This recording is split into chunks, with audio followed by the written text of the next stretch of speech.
Part 2. All right. Who did I say is next? You. You're Remember next. you I'm tried to next. play those games with me? Oh, yeah. I was playing games. Let's get into my flick, which, as I said, 1988 version of the Blob. Now, for all of you who may be familiar with the original, the Blob from 1958, which is streaming for free on Tubi, blessed be. The original Blob is, I think it would be safe to say that it was one of the earliest kind of cult movies.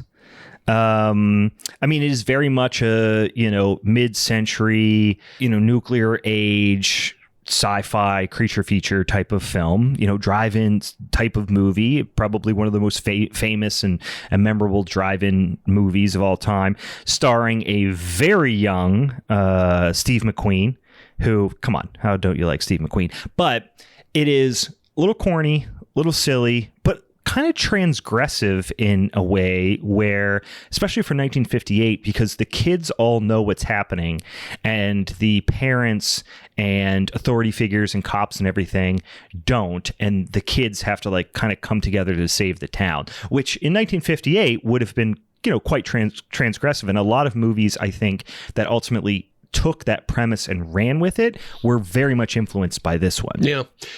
That's interesting, though, because also the film is very heavily anti-communist propaganda. It is, too. Yeah, it's very nationalistic, like this next generation's going to save America or something. Yeah, it's a very strangely toned film, and also has one of the greatest theme songs ever, which is so weird and silly. And if you've not heard it, I'm not going to even do it justice. Go on YouTube and just put in the Blob theme. Yeah, beware of the Blob. Beware of the Blob. It's so strange, and I love it, and my kids love it, and we listen to it in the car all the time. In any case, this is the 1988 version is a much grittier kind of reimagination, but it is truly a modernized. I would say it's somewhere between a remake and a reimagination, because there are a number of shots that are completely just modernized mimic shots of the original film. But there are different themes, and they take great care to subvert some of your expectations based on the first movie. So it's directed by Chuck Russell, who horror fans would probably know because he directed perhaps maybe not the best, but certainly the most fun movie from the Nightmare on Elm Street franchise, which is Dream Warriors. But it's just a great example of aesthetically, thematically, it is such a great representation of that transition time between the 80s and the 90s. Yeah. It is late 80s, early 90s is just very much a sweet spot for me, just because of my age. But also it's just a really charming flick that is it's not too soft. It's definitely got some hard edges to it. It's got some mean parts to it. But it's still just fucking fun. We talked about how my film has the killing of a child, which is not common. Yeah. So does your film. Oh yeah. It's got kids get melted. It's fucking sick. Anyway, it also I think I mentioned this to the live show. It stars one Mr. Kevin Dillon, also Wish.com Ethan Hawke. Nope. He is the real life down and dirty gritty ass Ethan Hawke. Kevin Dillon playing the character of Brian motherfucking Flagg. He is just, I love him because he's a protagonist who is just a white trash shitbird. And I love that because he just reminds me of me as a kid, just being a little white trash dickhead, setting off bottle rockets in the woods and fucking sneaking beers and hating authority. Did you also have Sigourney Weaver hair and a pig nose? I fucking wish. He does have a pig nose. God bless him. Yeah, so he's doing sweet motorcycle jumps. And like, who doesn't want to do sweet motorcycle jumps in the woods? Also, I have to call out because there are some great character actors, which I'll call out here. Jeffrey DeMunn is Sheriff Herb, and he's in like fucking everything. You all know I love some quality character actors, and he is in Shawshank Redemption, The Green Mile, for horror fans, The Mist, Christmas Evil, and The Hitcher. He's just in some fucking classics. So I'm gonna call Brian fucking Flagg just BFF, just for short. BFF is always getting flack from the man, right? He comes from like his mom's an alcoholic, his dad, broken home type of situation. He's making the best of it. He's doing sweet motorcycle jumps. He's got a sick jacket, but the sheriff and everyone's always giving him flack and like targeting him and giving him a bunch of shit. So he gets established early on alongside some other characters, which is a little different than the first one, because the first one, it's like Steve McQueen is clearly like, he is the protagonist. He is the guy who's like got his head on his shoulders, and he's kind of almost this weird like puritanical ideal in the first movie. It's almost feels, because there's a lot of interaction between Steve McQueen and all the other teenagers, whether it be the girl that he's dating or his kind of almost bullies that then come to respect him. And it's weird because he's, first of all, he's Steve McQueen, so he's super recognizable. He also seems to be quite a bit older than the majority of them, and it feels like one of their dads is just happens to be a student at the high school. Like, that's kind of what it feels like in the first movie. Whereas in this one, I'm just imagining that Steve Buscemi meme where it's like, hello. yeah, hello fellow kids. Yeah, he's like fucking smoking a cigarette, and like he's got BFF. He feels like the outsider, like, I guess literally and figuratively. He seems like a character from The Outsiders also. And it's just a note I have, but it's just like, everybody in this film is kind of ugly. Yeah, that's also, I like that. No, I love that. There's no fucking extremely good looking people in this movie, with the exception of Shawnee Smith. And then Shawnee Smith, but Shawnee Smith is weird because she is extremely physically attractive, but when she speaks, she sounds stupid. I don't know how else to say it. She does. I was just going to say she's not overly sexualized. No, she's not overly sexualized at all, which is cool too, but she talks like a moron. Well, I'm sorry. I think you're just hearing a southern accent, Brian. No. She doesn't sound smart when she talks. I'm sorry. There's no other delicate way to putting it. Well, she sounds like a teenager. Yeah, and she does. She pulls off the girl next door so well, because she sounds like a dumbass 17-year-old kid. He's so offended right now. But you know what, guys? I think we need to take a step back though and really look at the Blob. Though the Blob was pretty attractive, Yeah, Blob was just in general. It's pretty good looking. It's a pretty good looking Blob. But yeah, I'm with you on that, Brian, though, because like everybody, it does look much more like a small town, whereas like the original Blob, you're gonna have a whole bunch of Hollywood process people. Yeah, and then like any film that's like made nowadays, especially like I think of the Nightmare on Elm Street remake. Oh, God. Everybody is hot as fuck. And I saw the previews for the Hocus Pocus, movie that's coming out this year, the sequel to Hocus Pocus, and all the kids, look like they're fucking movie stars. It just sucks. Right. The 80s was great because you could be unique looking, and honestly, I'm not trying to take this down to a whole nother rabbit hole here, but I do think that's a big reason why people like Stranger Things a lot. Is there's some like unique looking actors in there. They're not they don't all look like this like classically, they don't all look like fucking Rob Lowe or somebody, you know what I mean, who's just like chiseled jawline, super classically attractive. It's not that these people that aren't attractive, they're just unique looking, characterful faces, which I always appreciate. The only one that stands out in Stranger Things, and they have to ugly her up, is Maya Hawke, because she is the child of Uma Thurman and Ethan Hawke. Very attractive people. That, and she kind of stands out for that reason. Yeah, they're like, be ugly. She's like, I can't. She's like, no, I literally have supermodels as my parents. I can't. But anyway, so you get the replay basically of the scene from the original movie with the local hermit out in the woods who gets his hand munched on by the blob. And for those of you who haven't seen the first Blob, I mean, this is something that's like highly referenced. Listen, the Muppet Babies did a spoof on the Blob. It is a kind of a cultural phenomena of the last, really up until probably the year 2000. I don't think anybody knows or gives a shit about it now, but like, I think if somebody said the Blob, you would be like, most people would be able to tell you what it's about, which is just like some alien type of thing that comes down on a damn meteorite, and it just absorbs things and gets bigger and more powerful as it absorbs things. I mean, The Simpsons have done it. Everyone's done some sort of take on, the blob or some sort of creature like that. I feel like the blob, like in its like acidity, is like the chemical equivalent for us as PAA.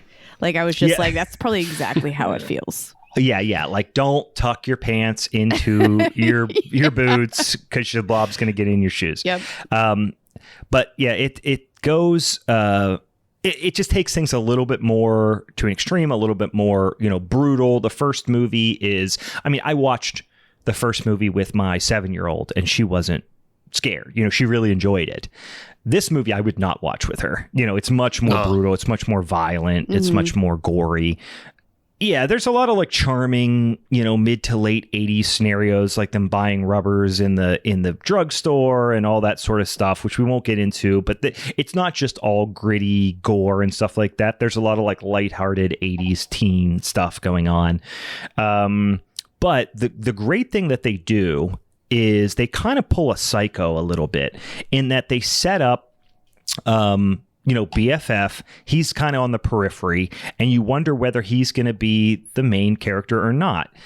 But you get Paul and Meg, and they, like Paul, there's a whole scene of Paul playing football, Paul talking to his friends about how he wants to ask out Meg, and Paul, getting knocked, kind of almost like embarrassing himself, but then ultimately kind of sweeping Meg off her feet by, asking her out after he gets pummeled in the football game kind of thing. So they're very much setting Paul up as being the Steve McQueen. But then they completely flip it on its head. And after they take Paul the guy who lives out in the woods, the hermit, into the hospital, Paul's the guy who is doing the Steve McQueen stuff. He's going to do the right thing. He's going to take charge. And he gets brutally fucking eaten by the blob 15 minutes into the movie. So, they Janet Leigh his ass, and you do not see that coming. I kind of liked that. I thought it was that's one of my best parts of the movie, in my opinion. So now all of a sudden, BFF has to kind of slide in, be the protagonist, but he's the he's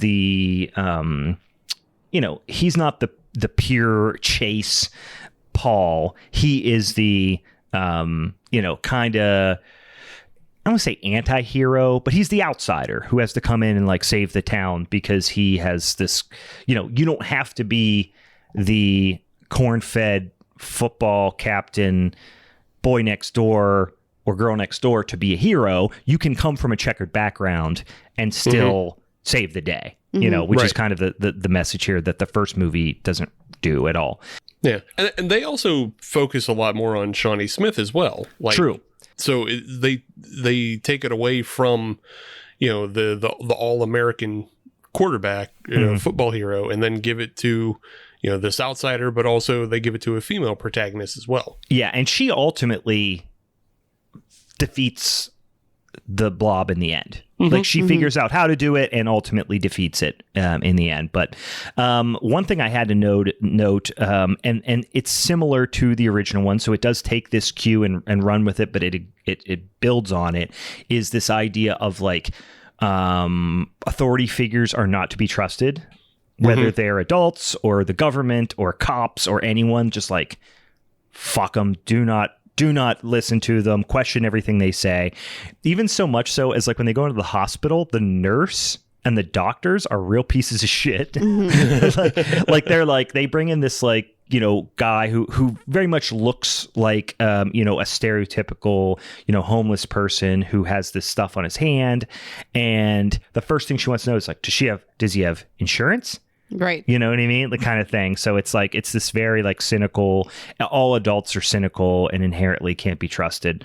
And then, like I said, quickly thereafter, you think Paul is here for the long haul, and then he gets completely fucked up, and you get these really super creepy eyes as his body is like kind of being melted, which is sweet. I just wrote, he gets blobbed super hard. And honestly, one of my most favorite, like there's a 10-minute span in this movie where a few of my all-time favorite practical effects come into play. One is Paul reaching out as he's getting blobbed, and Tawny Smith, Meg, is freaking out, screaming, and all this stuff. And then she tries to save him by pulling him, and his arm comes off. Because the difference with the blob in this movie is it's much more menacing. If you've seen the first movie, it basically looks like somebody was making taffy down on the boardwalk and they just let the taffy like just slop over things or squeezed it through holes, and often like just shot it in reverse so it looked like it was climbing up something. Yeah. It's like, no, it's, hey guys, I got an idea. I just was down on the boardwalk. Yeah, it looks like sugar. Like the first one, like the blob in the first movie looks like appetizing almost. It looks like cooling hard candy. You know what I mean? Like a large amount of cooling hard candy. Whereas in this, it looks like some sort of synthetic fat, but it's also, you know what I mean? It's like very gelatinous and gross, and it has amorphous. Like a membrane to it. Yeah. Whereas the one in the original it just looks like sugar. Looks like like tempering sugar. But yeah, it looks like jelly because I mean, like that was the Muppet Babies' take on it, was that it was like a jar of jam or whatever. Yeah. So yeah. But so the arm comes off, which is sweet. Oh, and also in this instance, it is super strong. Mm-hmm. It's much faster. It's super strong. It's almost a cross between the blob and like the stuff, because it's also like much more intelligent, much more deliberate in its actions, and it's highly corrosive. So if it touches you, like you're fucked, which in the first movie was like that too, but really more just for like human skin. Whereas in this movie, it's like anything it touches, it's highly corrosive. I feel like the special effects, like growing and like people's ability to do something, definitely worked in the favor for the blob in this one. Because I'm gonna say like that the blob in this like the remake, I think it actually was kind of scarier to be able to like see the face like through the blob the whole time. You know, like I think that just because it's more translucent in that way. Yeah, it's like super spooky effect. But yeah, they cut to, and again, they kind of show the seedier side of like this kind of like teen dating culture where you have Scott, who is Paul, who already got blobbed, is out with Vicky, and he's a full-on rapist. He's got his rape car where he's like trying to get her drunk, and then she passes out. He thinks she passes out, but then he decides he's gonna have his way with her, which is like a pretty dark scene. Super gross. And then he gets blobbed, and they both get blobbed. She had presumably already been blobbed because she's dead, but then the blob plays a trick on him and like hides until he's gonna like try to feel her up, and then it blobs him. Blob as a noun and a verb is just intense. The blob blobbed him hard. But the only thing that I wanted to I was like, after that scene, I was like, I really like his like trunk bar, but I'm like, he's super rapey and I can't like. Yeah, the trunk bar's sick. The separate. Trunk bar seems like a thing Pee Wee Herman would have a little bit. Yeah. So I'm like, oh, cool, trunk bar. Definitely but then he's using it for nefarious purposes. Yeah. Trunk bar is awesome for a tailgate, but like trunk bar doesn't make a whole lot of sense otherwise. No, logistically speaking, trunk Steve, bar you don't understand my life. Yeah. You're like being I said it's good for tailgate. But just like like if you're going to a show, Meg, you can pop open trunk bar before you go in to see whatever doom metal you're about to watch. Whoa. But whoa, shots fired. If you're just assaulting women in the woods, trunk bar is dumb. Yeah, trunk bar's just for him. He didn't even show it off. Yeah. Yeah. Man, I just how do you keep certain things cold? It's the whole process. He had loose strawberries in Trunk Bar. That didn't make any sense. He also had a little basketball hoop. Yeah. Basketball. It's just for him.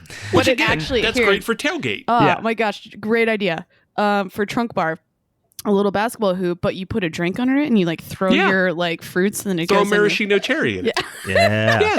Yes, I'm with you, Meg. Yeah. But Scott is a pervert. Yeah. No, I Scott's already did it established wrong. that. I already said that. Listen, did it it's wrong. okay to be a pervert.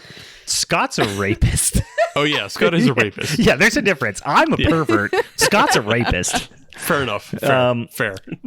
Anyway, my favorite part of the movie, and this is why I like fucking Brian fucking Flagg, this guy just fucks, is he is in, so they bring him in after they find Paul, who's been melted, by the way, and they think that BFF did it? Like, how do you think he did that? What do you think, that he threw acid on him? I don't know, but they already have it out for him, so they haul him in, and there's the sheriff, which we talked about, Sheriff Herb. He's a dickhead, and then there's this little man syndrome asshole with a Fu Manchu, who's like just a little baby bitch, and he's like really, he's got like the Napoleon syndrome super hard, and he's getting right in BFF's face, which BFF, by the way, is a more badass, realistic, not as good looking, but in a positive way, version of John Bender from The Breakfast Club. Like, fair enough. Yeah, fair Judd enough, Nelson. Yeah. Judd Nelson's too good looking to be white trash, whereas BFF is exactly looks like I grew up with 10 kids who look just like that. And whenever he gets right in his face and he's like, fuck you, dickhead, he just whatever. has a he gets face right face, like he's just perpetually mad and probably smoked since he was in the womb. yeah, like he just he's has a little that look. rat-faced white trash asshole, and I love him for it. And when the cop gets right in his face and he licks his face, oh my god, such a fucking badass move. How cool was that though? When he's just, it's a fucking boss move. My question is, Brian, how do you not recognize Emil from RoboCop? Oh yeah. I forgot that he gets fucking melted too. Yeah, he's the melting guy. No, I have that below here because there's so many good character actors in here. Yeah, I was like, how do you not recognize one of probably the most iconic legacy. Scene? Yeah, that dude's legacy is being a mutant splattered on a windshield. But like in his defense, when he's being melted, he doesn't really look like him anymore. No, not really. His face is all melty. But anyway, yeah, he there's so many good character actors in this, which I'll get to in a second. But he licks his little bitch cop's face, which is sweet. And then Meg's waiting for BFF to walk out of jail, and then they go over to the diner, and that's when they start to connect a little bit. So another great scene that's about to happen. The Blob is in the diner, and there's a clogged drain, and ultimately leads to a line cook who's trying to just good-natured guy. They didn't set him up to be anything less than just a guy who's trying to help, working at the diner. He gets pulled into the drain by the Blob, and it basically it's like he gets sucked into some sort of machine or something, because he gets pulled so hard through the drain, and it just basically fucking liquefies him, and it's fucking sick. And then blood's coming out of the pipes, and then the Blob ultimately launches itself up out of the ceiling in just an awesome scene. But this is how they get to the point of, without them being trapped already, mimicking the scene from the first movie where they identify that the Blob is susceptible to cold. But they do the same thing in the in the walk-in freezer of the diner, instead of the meat locker scene from earlier, from the earlier flick. Now this is the next, and this is all happening pretty quick. The waitress in the phone booth scene is fucking one of my favorite horror scenes of all time. So the waitress, who she is the kind of potential love interest of Sheriff Herb. They're flirting, and he's asking her out, but she doesn't want to. And it's this little kind of flirtatious thing. She runs out, goes into a phone booth, and starts calling Herb calling the police department on the phone. Oh my God, it's, this craziness is happening. We don't know what's happening. Guy got sucked in the fucking drain. And she's asking for Herb to come to the phone. And all of a sudden Herb's like mangled body that is like partially melted inside the blob as the blob surrounding the phone booth kind of floats to the forefront right outside the glass.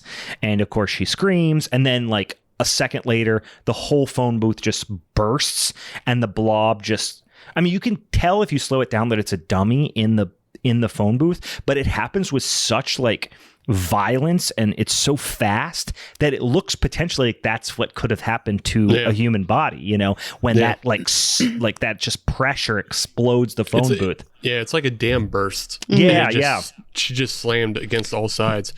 So good. And just like to jump back for a second about the way her character is established, she's also kind of given like a motherly connection to Kevin Dillon. Yes. Like he doesn't have any, he stumbles in kind of thing. They're closed. She's like, I'll make you a sandwich. Don't worry, you know? Yeah. So you kind of have this expectation by the end of the film, you know, even after they subverted your expectations once of killing Paul, you kind of have this new expectation of maybe the sheriff and Brian and the diner owner and Meg are going to be like kind of the four that stand against the blob.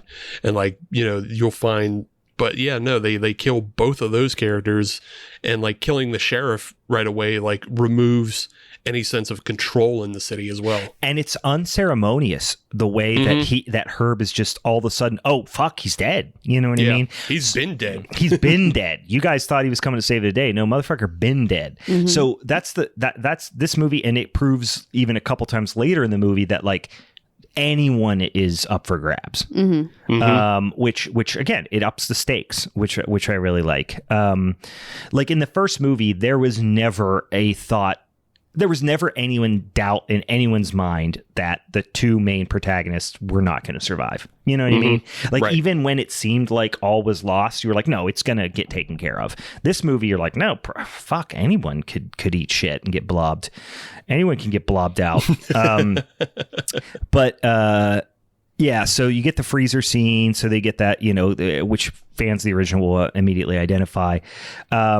Oh, I should mention Tony Gardner, which I was watching this, and Kate was like, who did the special effects on this? This is really good. And I was like, I don't know. I actually, as many times I watched this movie, I was watching on DVD last night.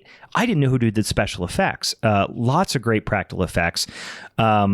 And it was Tony Gardner. And I was like, I don't even recognize that name. And then I started looking into it, and he has an insanely good resume, but it's not very horror centric. It's very eclectic. He did do Zombieland. Okay. He did 127 Hours with creepy ass fucking James Franco. But then he did a bunch of other stuff that actually did have like good. Oh, he did the Addams Family movie. He did Seed of Chucky. But then he did stuff like Hairspray. He did the Jackass Bad Grandpa movie. He made the makeup that made Johnny Knoxville look old. Shallow Hal. There's Something About Mary. And then he also helped create the helmets for Daft Punk. Oh, wow. That's kind of neat. It's funny. Like, that's kind of like, I didn't bring it up when we were talking about Crimes of the Future, but like the music in that film is really good. Yeah. And it stuck out to me. And like the composer is Howard Shore. And he has a similar thing, but for music, because he's done most of Cronenberg movies, but he's also done Lord of the Rings. He was like the original band leader for Saturday Night Live, did Mrs. Doubtfire. So like, eclectic. Not super, or like, I feel like a lot of the movies we talk about are like so in the horror genre and like in that world. But yeah, I was really surprised to see all this great. And then I read about the Daft Punk thing. I'm like, holy fuck, it's bizarre. But anyway, so then the government shows up, and again, the guy in charge.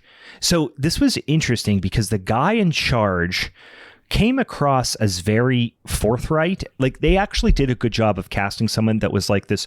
He's like this older guy with like a white beard. You're like, oh, you can trust this guy. He's the scientist that's going to have to fight the military industrial complex. But no, he's a fucking bastard. Right from the beginning, really, like within a few minutes, you're like, oh no, this guy's a bastard.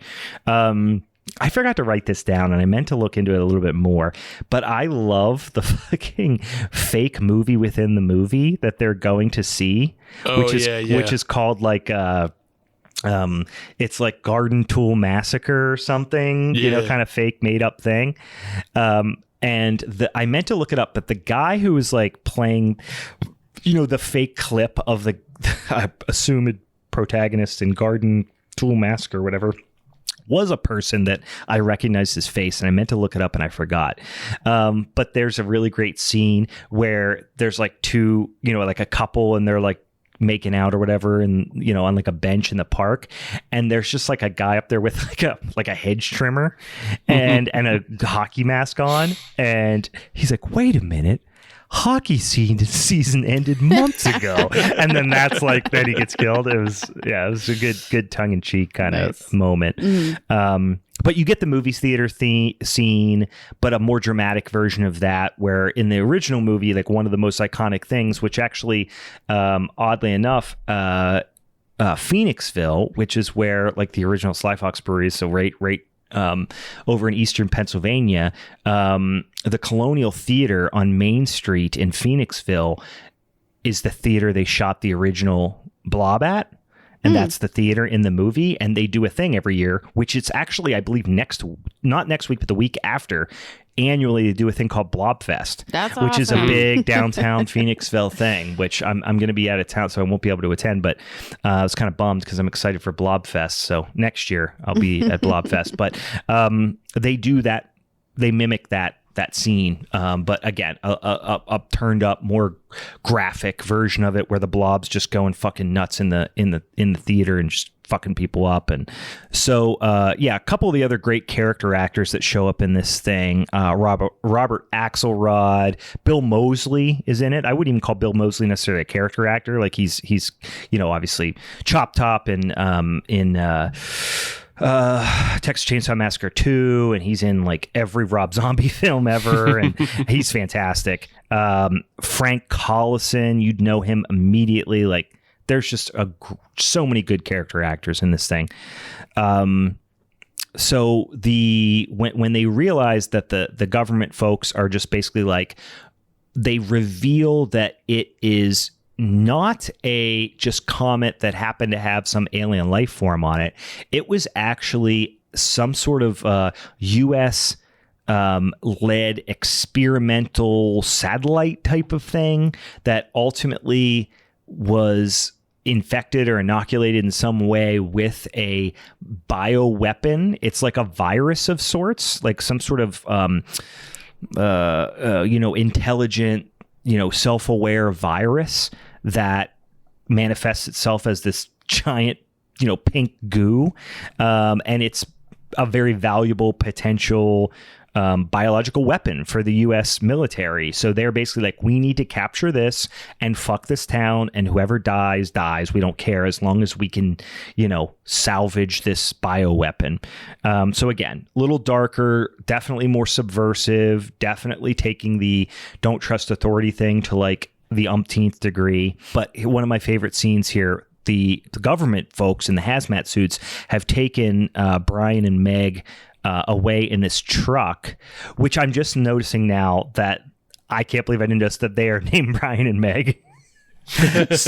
So we should probably do a shot-for-shot remake of this. And Steve, you're Sheriff Herb. Damn it. You got to be Sheriff Herb. Sorry. So BFF just doesn't give a fuck, and he's immediately like, Meg, who's Shawnee Smith, is like, they're here to help us. Like, we're not. And this is before like everything is revealed to them that the government doesn't fucking care about them, because they're in the back of this like truck and they're supposed to be taking them to safety. And BFF's like, fuck this noise, I'm getting out of here, and just starts like picking the lock. And he's like, this doesn't smell right, like I'm getting the fuck out of here. Then he jumps out of a moving truck like he does it fucking daily. I loved it. He's just like, if you ain't coming, you're stupid. And she's like, no, I ain't coming. And he's like, all right, bye, peace. And he fucking jumps out of a moving truck. And they don't even notice he's gone. But the town's like being evacuated at this point. Oh, the one redneck getting like unexpectedly sucked up to the ceiling. That's another fucking great, very the stuff like scene. But it hits a lot of those same like iconic cues, but just makes it more, dramatic with these awesome special effects. So, it still has this kind of charmingly retro feel to it. Like they do like some green screen stuff. They do some. Was it even green screen? Like it's obviously like some sort of compositing, but like there's like this harsh black edge that's like around the blob and the miniatures. Yeah. And then you see people like running in front of it or like running away from it. And it's just, I don't even know if it would be green screen at that time though. Well, I think they're trying to mimic, I don't know if it's green screen, but they definitely have some stop motion too.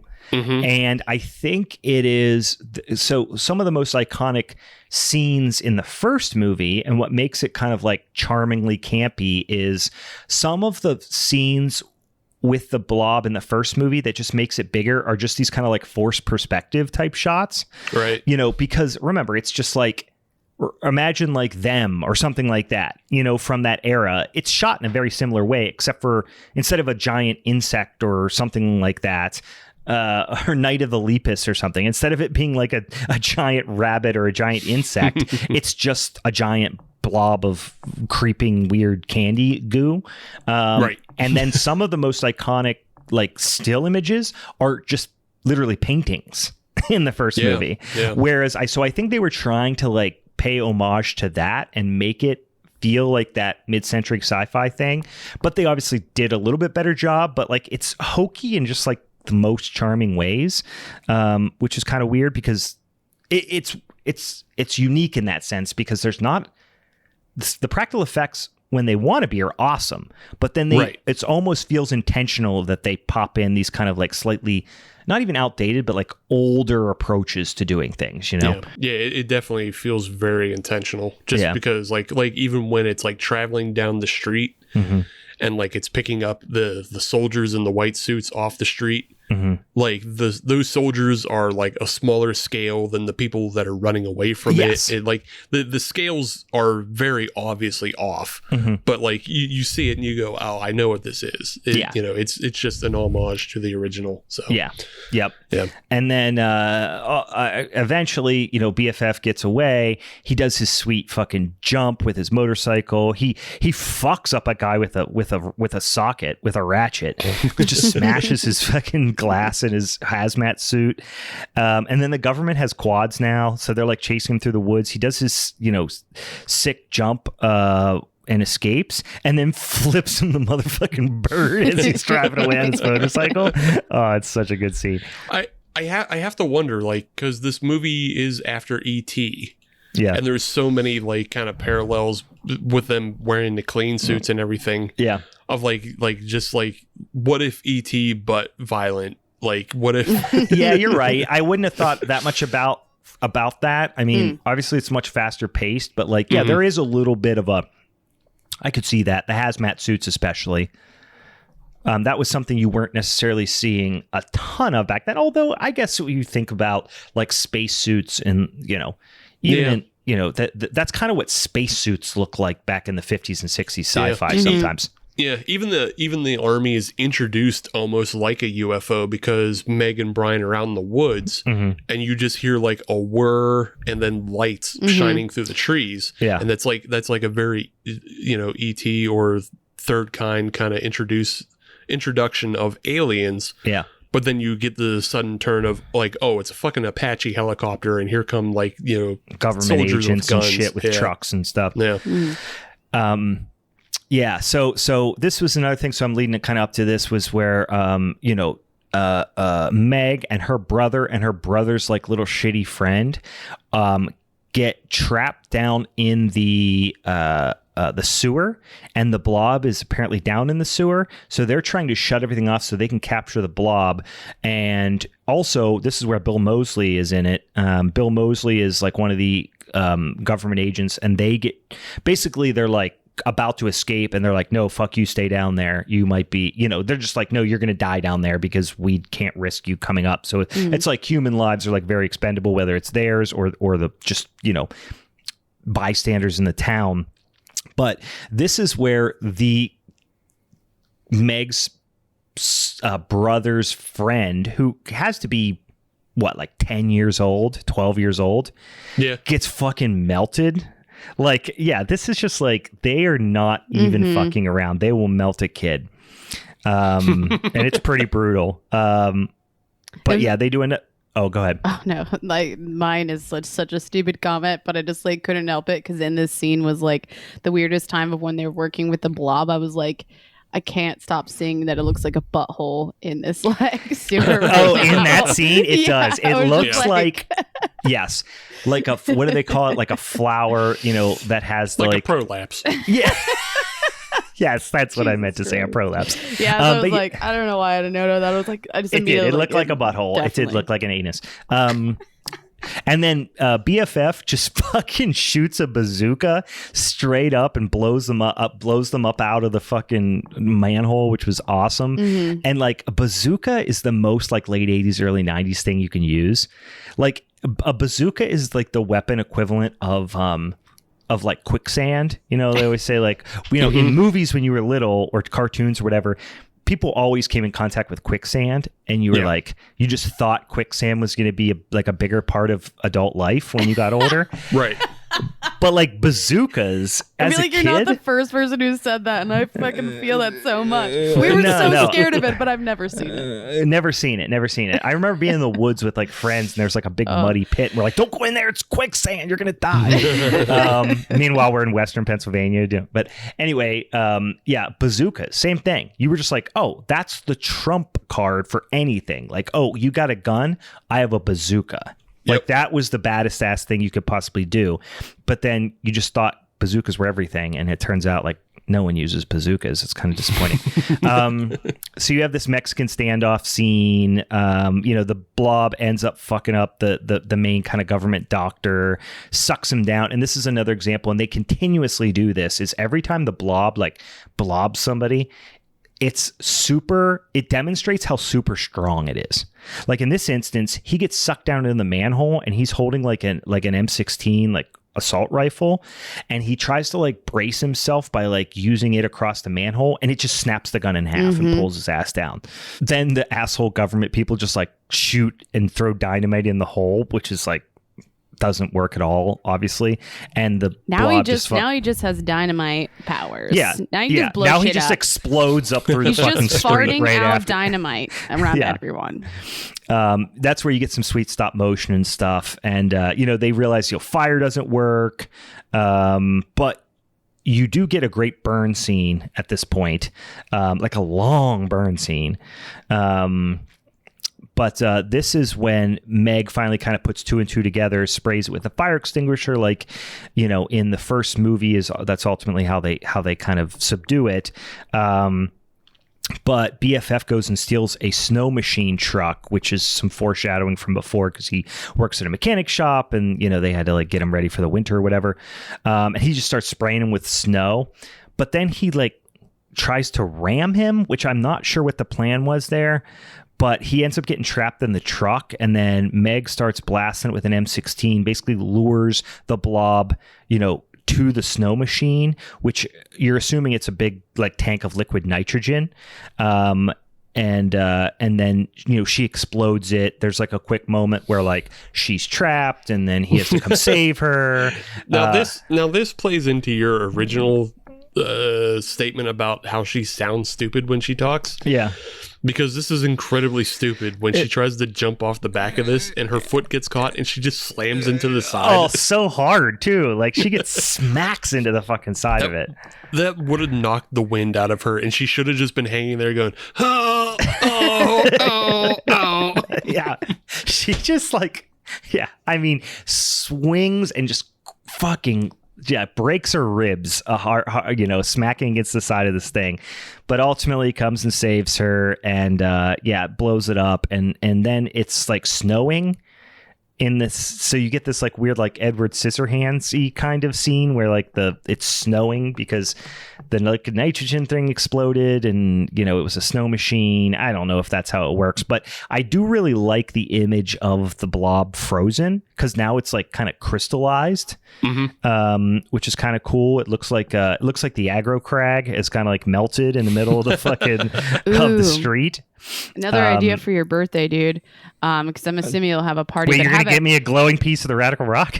Yeah, pretty much. No, make like rock candy, but make it look like the Blob frozen. Look at that's a good idea. I do like that. I like candy. I like candy. I like candy. Give me candy.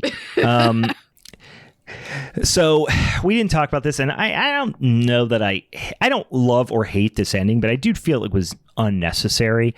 I do like the subversive side of it, and I don't even think I mentioned it earlier because he's a fairly forgettable character, but it's like the town reverend, and it feels like he's just part of like the shenanigans around town where he like catches, you know, the local teens buying rubbers, and he's just like kind of this weird asshole, and he does like start getting more involved later in the movie where he's suggesting that this is some revelation shit, and it's the prophecy has been foretold in the Bible, and this is Jesus, and the world's ending because of Jesus or whatever. But after they freeze his and presumably kill the Blob, you cut to this like tent revival type of sweaty ass church shit that's going on under a tent, and the Reverend is there, and he's been disfigured because you saw his ass get burned up a little earlier in the movie, and you assumed he was dead, but he has survived, and he's just like disfigured now, and he's talking about the prophecy and blah blah blah and all this shit, and basically he's got some of the Blob in a jar, and he's just kind of waiting to release it, and there's a conversation between him and like one of his like people in his church, and they're talking about like when is the end gonna come, and he's like, soon, I'm waiting for a sign or whatever. But anyway, lesson: don't trust the government or cops or the church or your parents, and just fucking do sweet motorcycle jumps. That's the whole movie. The ending, though, I mean, as much as I do agree, I'm like, it kind of felt like it came out of nowhere, but I didn't know at that moment, I'm like, if there was like a sequel, because I basically feel like maybe at that time they were considering like, oh, we should do another one, and here is now our opportunity. Yeah, maybe. Yeah, you're probably right, but I do think also it was like twofold in that maybe they were leaving it open for a sequel, but also because there is a sequel to the original movie, which is called like Beware the Blob. Son of the Blob. Son of the Blob. Yeah. Isn't there a Beware the Blob too or something? I think it might be both. That they're both the same. Yeah. Probably the same movie. Yeah. But anyway, they do this thing at the end of the Blob where, they basically freeze it, and then the government comes in, like drops it in Antarctica, and it finishes with like them, like it parachuting down to the ground in Antarctica or wherever it's supposed to be. And they have this little like question mark, come up on the screen, like, is it over or is it going to escape? So I think they wanted to leave it open-ended because obviously this is like has a lot of homage to the first film. But yeah, they didn't have to get that deep and shoot an entire different fucking set and everything. There's a completely different, entirely different set piece, even though it's only a tent. But if the Reverend was more consequential throughout the film, but like you're saying, he just kind of shows up in the different shenanigans. Yeah, and he's like a part of the town, but he's not. Yeah, more so you. Yeah, no, he does. He seems fairly inconsequential. Well, they do a good job of like in the heat of the battle thing. He's like, no, this is God's will and all this type of shit. But it is pretty, it's pretty minimal. Right. Yeah, that wasn't the focus. The focus was on like the government's the problem. Mm-hmm. Yeah, and that's very of the time because like you're at the tail end of the Reagan administration, and like a lot of people are at that point are sick of Ronnie. So old Ronnie. All right, that's it. That's the Blob, 1988. I feel like this I feel like we're 2 for 2 as far as just like fun, good movies in general. Mm-hmm. So it's gonna be a tough one. Yeah, it's good. I actually watched this movie like last year when I think I was preparing to possibly pick it for one of our other showdowns, maybe. Mm-hmm. But Yeah, I watched it last year and then watched it again now. My only hang up with this film is the music is fucking ass. It's certainly forgettable because It's forgettable, but at other times I found it just like really intrusive because it's just so bad. What kind of budget did they have? Because I feel like even with you saying that does make sense, because there probably would have been a lot of opportunity to work with bands at that point, even cheaper. Mm-hmm. I mean, I think it was a moderate. When I looked it up, I think they shot it. Like there was like a. What did I see? They were. Where the hell were they? Had it was a pretty. Says 20. Yeah, it was million. A pretty good size production. Yeah. But I think they spent a lot of money on the practical effects and the set pieces and just making it seem like kind of big and grand. But I do remember looking it up and being like, oh yeah, that's like I don't feel like they spent a lot of money on the actors, although I think the star power at this time would have been Shawnee Smith. Mm-hmm. Yeah. So. But yeah, it was definitely. I think the budget was mostly on the screen. Yeah, they really did miss out though by like whatever that credit song is sucks. They really missed out by not having like Anthrax or Dawkins just redo "Beware of the Blob." Yeah, they didn't do. It wasn't as like for how kind of like intense the movie is and like how like kind of brutal parts of it are. It definitely didn't go down that like hard edge rock and roll type of end of the 80s horror spectrum. Yeah. For sure. Yeah. Oh well. You can't hit them all, I guess. Missed opportunity. But listen, like Kevin Dillon fucking delivers. That's all I'm saying. I was like, only other comment I'll say that is a positive, I think, for it, and maybe not, is that I feel like the acting, surprisingly, for the time was pretty good too. Yeah, I mean, overall, I think it was pretty good. Like I said, I have my issues with Shawnee Smith's performance, but it's not bad or anything. But yeah, I think I just feel like oftentimes during this period, it's like just a lot of forced overacting or just like trying to be very theatrical with it. But I don't know. I didn't really feel that way when I was watching it. Yeah. It's more natural, and it's pretty subdued, but also like, I don't feel like anybody gives a standout breakout performance. Sure. I could agree with that too. It's better than like what you get from the 50s and 60s where everything's very kind of like stilted and like up and down stoic, which I'm sure we'll get into when we talk Cape Fear. Yeah. But that's what else I almost forgot that the guy who plays Sheriff Herb, Jeffrey DeMunn, was in The Walking Dead too. He was in the first 1 or 2 seasons of The Walking Dead, which is probably what a lot of people would know him from. But yeah, also interesting little tidbit that I just learned here. The gentleman who plays the Reverend, I did not realize this. That's Del Close, who is responsible for basically modern improv. The guy who like basically created the school that was ultimately the precursor to like Second City and stuff. Oh, okay. And was like the guy who was trained a lot of these like very famous improv folks. That's Del Close. I did not realize. Interesting. Jinx. So that's it. That's the Blob from 1988. Word. Blob. Did at any time, Brian, did you think about Rob Zombie and his possible remake? Rob Zombie's going to remake the Blob? He was for a long time. That was going to be his follow-up after Halloween 2. Really? No, I don't know why I missed that or I scrubbed that out of my memory or something like that. I mean, I like the original movie, but I guess like I've always liked this one a lot more. And I probably hadn't seen, like, I didn't watch this when I was a kid. Right. I had I think just in recent, I don't know if it was hard to find for a while, but I do not remember seeing it for like rental and stuff when I was like a teenager, so maybe it just wasn't super available or whatever, because I honestly don't feel like I remember this movie being on my radar until like the last 8 or 10 years.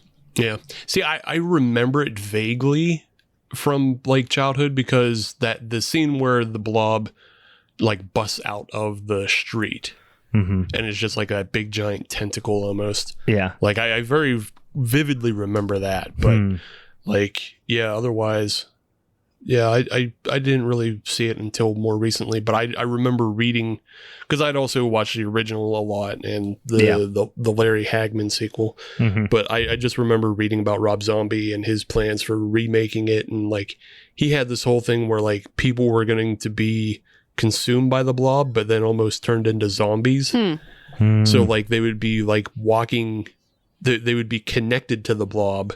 Interesting. And covered in blob goo, but like still like walking away from the main like blob. Well, he's got to get that, because otherwise they got to be able to like cuss and be like redneck too. Yeah. I mean, we can guarantee the music would be better at that one. That's probably true. Yeah. That's probably true. Old Bobby Zombo, he does write them rock and roll songs. He does not like that when you call him that. He doesn't like Bobby Zombo? He sent me a DM. Yeah. No more Bobby Zombo. All right. Word. Let's freaking do it, Meg. What do you got? Yo, guys, I got, we're ending on another high note. Again, with me talking about religious things, apparently. Yeah, what's up with that? This is like the third movie. I'm just learning about the Bible through this show at this point. and religion's the most terrifying thing in my world, so apparently it's just subconscious at that point. Well, and also in everyone's world right now. But also, I think that there should be a spin-off to this podcast just called Meg's Bible Adventures. And we just talk about how it's like pervasive in all of society, and and so that's the other part too that I think I will come around to on like when I talk about this movie, is that the more I even dug into it, because that's like very blatant and clear about like all like the religious connotations going on, but I feel like Martin Scorsese does take a little bit more of a turn towards like Nietzsche's work and stuff. Yeah, I think it's because it's very neat, like.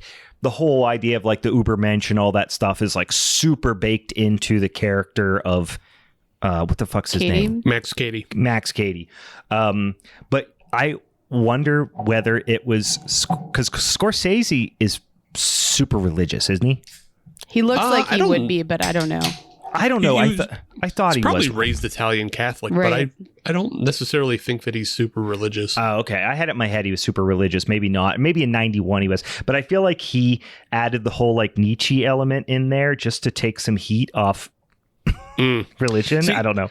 See, I guess we can talk a little bit later, but I took it as like he just was trying to build up Max Cady as like, because the very first scene that you're introduced with Max Cady is he has all these books and he has this like vision board essentially of everybody he idolizes, and he was just trying to give Cady like depth as to what he identified with. But I always saw Cady in this film, at least, as like he's still a fucking dullard. He didn't actually learn any of the he's stuff he Joe idolizes. Rogan. He honestly, he's a pseudo intellectual. But that's why I think like bringing like the Nietzsche element into it is that we're talking more about the fear and how primal it is, like, and like that's really what they're getting at with. And I think what aids in making Max Cady's character in this remake so much more terrifying. But we're getting a little bit ahead and we can dive all into this, guys. Yes, I'm sorry. This is there's so much good stuff. I feel like so much good stuff in this movie. But no, this is a fucking great movie too. Movie. I love this movie. So Cape Fear is a 1991 American psychological horror film directed by Martin Scorsese as a remake of the 1962 film of the same name, which was based on the John D. MacDonald's 1957 novel The Executioners. So I've never read it, but I heard even the original is pretty loose in its basis for that. Like the original movie, I mean, is loosely based on the book. Okay. But I don't know. I never read the book. I didn't know if either of you guys had read the book, but no, I hadn't either. I was wondering because like there is a lot of differences in the way both movies play out, and I was just wondering if they both kind of pick and chose like their favorite bits of the book. I think probably that's kind of what I took because I do remember, because I really love the original movie too. and just like Robert Mitchum in general. But I remember them saying that like it actually doesn't have a ton to do with the book, the original, but I don't know if the remake does. Gotcha. Yeah, and I don't know if you guys feel this way too, though, is that, I mean, as much as there's definitely some differences between the two, is that I almost felt like the remake just had a lot more depth through the characters, and I think like expanded upon a lot of things a lot more. Absolutely. So it made it, I think, more scary, more intriguing to watch, and it made you just like get creeped out a lot too. But yeah, so obviously we kind of mentioned this earlier. It stars Robert De Niro, Nick Nolte, Jessica Lange, Jodan Barker, and Juliette Lewis, but also with cameos of Robert Mitchum, Gregory Peck, and Martin Balsam, which like starred in the original movie too, which I think was cool. And I don't know if I think that's like a good standout for this one, if we are making points to watch one's the best. Steve McQueen was, you could hear if you like turned your audio way up, you could hear Steve McQueen fart in my movie. He was the blob fart. It was he actually was the blob he sound, was actually the what they based the butthole scene off of. That was based on Steve McQueen's prolapsed anus.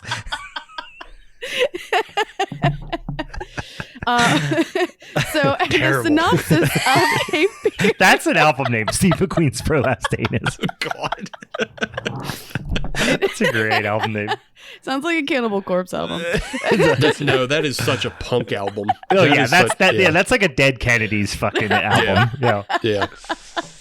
No, it's not political enough. No, it's a fucking it's a Butthole Surfers album or something like that. Right. Yeah. All of their new albums are just named after buttholes of different famous people.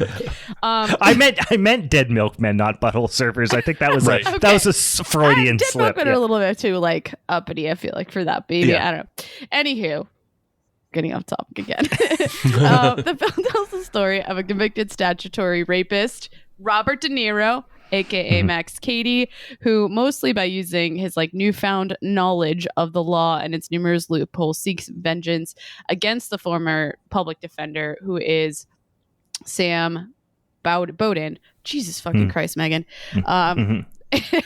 Who he blames that he has 14-year imprisonment on because of the purposefully faulty defense tactics he used during the trial, which I want to dive when we talk about like Nietzsche and stuff like that. That's where I want to bring a lot of that into it, is like that whole aspect of it. And this is where I'll also say is I don't know if I would really say Robert De Niro has really put him as like a dullard in this film, because I feel like and maybe it is still just like this primal thing, but he still knows how to work things. He knows what to do and when not to do something. Yeah. But it does maybe, but again, it's still like learned tactics. Yeah. I would just say like all of his capabilities are just still like criminal things and criminal like street smart stuff, not like actual book learning, where like Mitchum's Katie like very obvious, is very devious, has learned a lot about the law, and even before that he like made plots. Yeah, at this point like he's that's why I don't know, and this isn't even, I don't know why this might not be fair at all, but every time I saw Robert De Niro's character in this, I just could not stop thinking about Joe Rogan. I don't know why. It's because Joe Rogan, he reminds me of him in that he's like this pseudo-intellectual. Like he was forced because of his circumstances to just basically have all this time to himself. And he sat there and he learned about these things to the best of his ability. And he put a lot of earnest thought into it. But he still is like a low IQ shithead. So he can only take it so far. He read the books, but like without any kind of guidance or background to the books. Yeah. You know, without like formal educators around him. Yeah. You're not actually going to apprehend what you're supposed to. Right. He takes out of it the things that are convenient to him. Right. It's all filtered through that lens that he already knows, as we say, criminal, primal, etc. Right. He allows things to fill in the gaps of his cognitive dissonance, but he's not self-aware enough to understand that that's what's happening. I think he's just also trying to look for like justification for the vengeance that he feels that he's like he feels deserving of. And I think even all the things that he learned a lot, like somehow when they were filtered through, came out as, I can serve justice to Sam Bowden, which basically this is a film about justice and vengeance all in the same time. But it's also like, I mean, so it's this idea of like, it's the same reason why Nietzsche and Ayn Rand and that sort of stuff appeals so much to libertarians and Joe Rogan. Because Joe Rogan like people is like, I have the emotional I have the mental fortitude, willpower, whatever. It's like that the people who are the most successful, entrepreneurs, for example, are the ones who are naive enough to start a business that's extraordinarily risky and cutthroat and sociopathic enough to be really successful in it. So if there's 100 people that do that, 99 of them fail miserably and fall on their face, one of them that's successful thinks they're Jesus Christ now. You know what I mean? So like for every Joe Rogan who's made it, there's 1,000 or 1,000,000 shitbirds who crashed and burned, So he's like that same kind of mentality, but he also is a unique combination, meaning Katie. He's a unique combination of other circumstances that makes him almost like a supervillain in that way. Yeah, and he also has, like, just to jump back to like what you're talking about, Mega, as far as like the way his idea of vengeance and justice is being filtered. It's being filtered through his own mind, but the reality is he is a criminal. Like he did the things that he did. Right. He's 100% guilty. Right. Yeah. The reasons why he went to jail were things that like don't matter and shouldn't be a part of his defense. Because he literally did what he did. Right. Yeah. Which is why he went to jail for 14 years. Yeah. Well, and the thing is too, is like, it's the the thing that makes him seem even more like a dullard to me. And this is extremely biased. I get it. But this idea that he's filling in all these gaps in the, the whole, what do they call it? Like power of will or will to power thing. Nietzsche's, will to power thing. He fills that in where he can't understand, where he doesn't have enough connection to fill the gap needed for his cognitive dissonance. He just inserts God and country. Right. Which is, again, the most white trash, sociopathic, fascist bullshit thing to do. Yeah. Totally. Yeah. So throughout this whole film, I find a lot of the dynamics between it very impactful because it's like a lot of cat and mouse, like, but also reality, like a hunter prey thing is kind of like how I saw it. Because Katie's at the helm with a very clear God complex that we see throughout the whole thing. And like, I even saw someone note saying avenging angel. And I was like, that's interesting too. But throughout it, he's like playing with Bowden's, I'll just call Sam Bowden, like throughout it.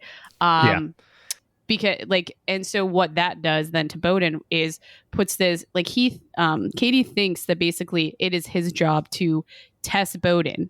And this is how he's like, if he can survive like this test, then, which he knows he's not, he's going to try to kill him. He's going to try to seek his own vengeance. But in his mind, he's thinking that he's putting him through the tests through this like God complex in a lot of ways. Yeah. And he's also like Bowden is his scapegoat because he's the Nietzsche guy. So this whole, I guess we should like really quickly, and this is going to be a very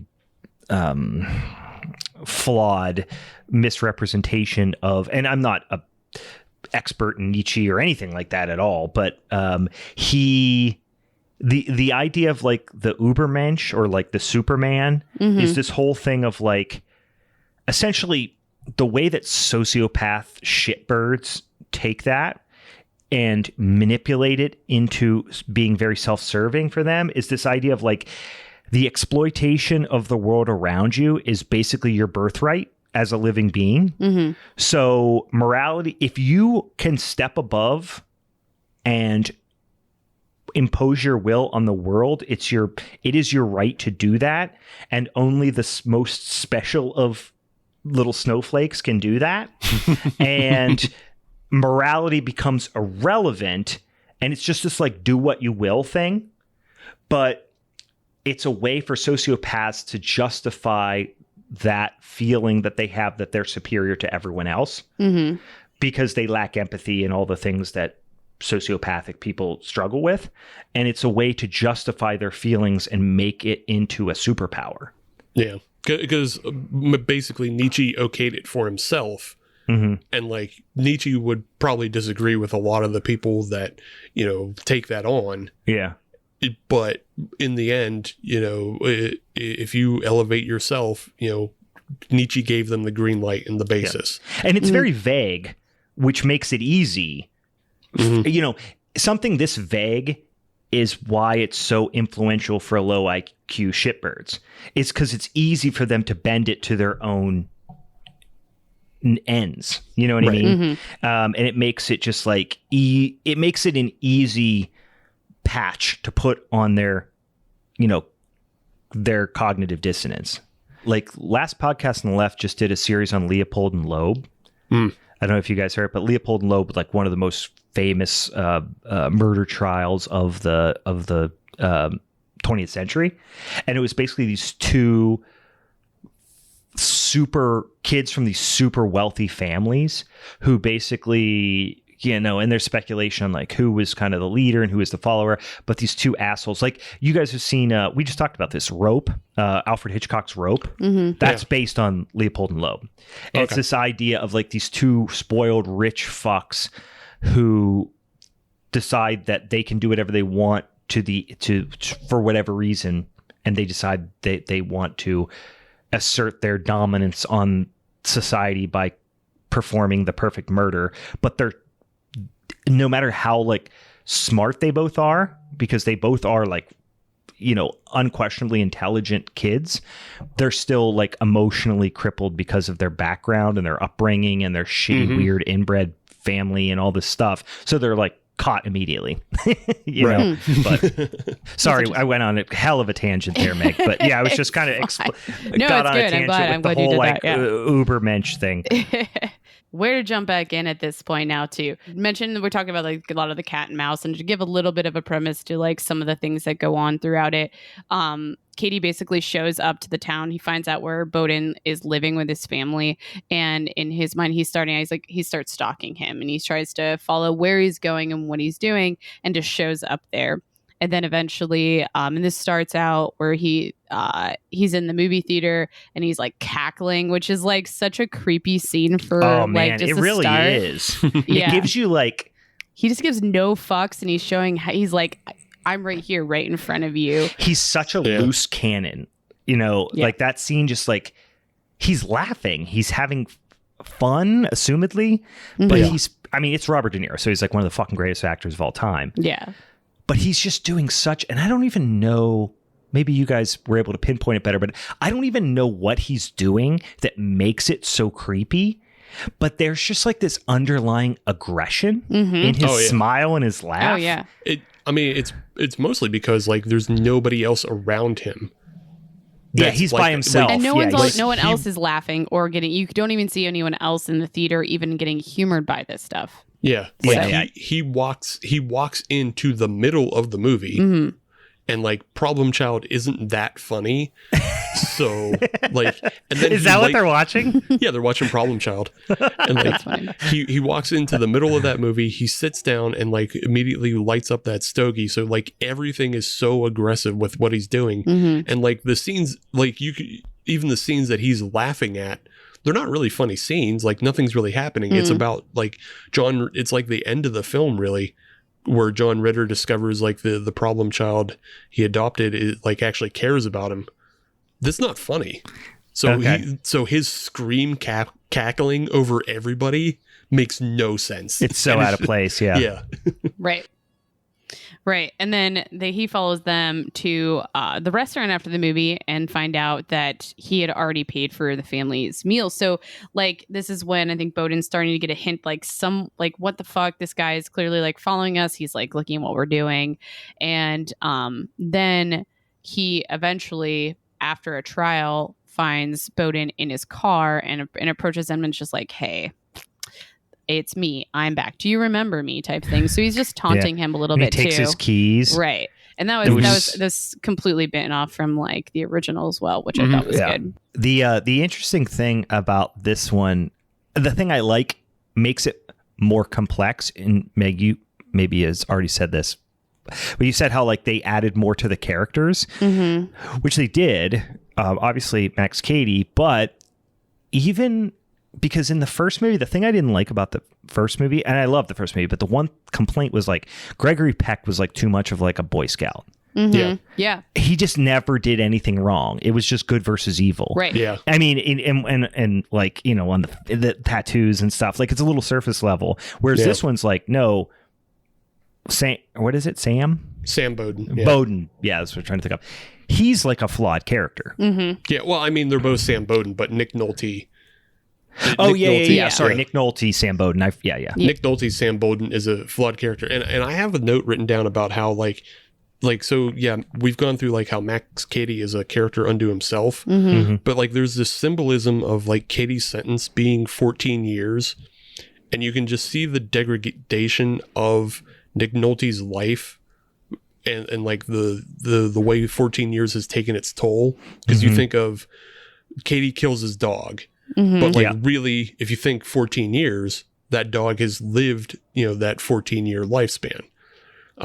Like his daughter is coming of age, and like, you know, 14 years have passed by. She's now no longer a little kid. She's like an adult. You know, the toll that 14 years takes on a marriage and the way they look at each other. Yeah. So like there's a symbolism to that, but it's, you see all of this way on Nick Nolte where you don't see it way on Gregory Peck. Yeah, and I to talk about even just like the depth of the characters and even the interaction between the two, and comparing from the 62 version of this, is like even the family dynamic is like kind of like playing up what you're saying, is that I think we almost to a certain extent, I think, like, don't want to like Sam Bowden at a certain point, and Max Cady is almost played out to be this like anti-hero, even though it's like he's like trying to give you that impression.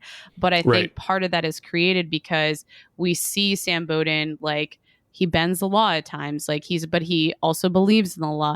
And then we see that his relationship with his wife is very filled with a lot of infidelity, and this is something that's not great. And then we also see his relationship with his daughter, where he's trying to be really controlling, but he kind of doesn't really have a super close relationship from what it seems like. Whereas the original definitely plays it off to be this very like almost 1950s Leave It to Beaver, just like, oh yes, we're all here together, and oh, daughter's gonna run up to me after I get out of the car and walk me inside, you know. And I thought that was a great improvement, because I think it made us care about the family dynamic and show how much that even with all of that strife going on, that all of this pressure for Sam Bowden to still be like, I need to save my family, and I need to figure out how do I get shaken out of what I'm used to doing and say that I fucked up, I need to fix this, and this is my problem, and I need to like help my family, I guess. I think also was a great depth addition. Yeah, and they also don't make Max Cady, I mean, he is entirely hateable. Yes, like he's a despicable person, but they create scenes where you feel for him a little bit. Right.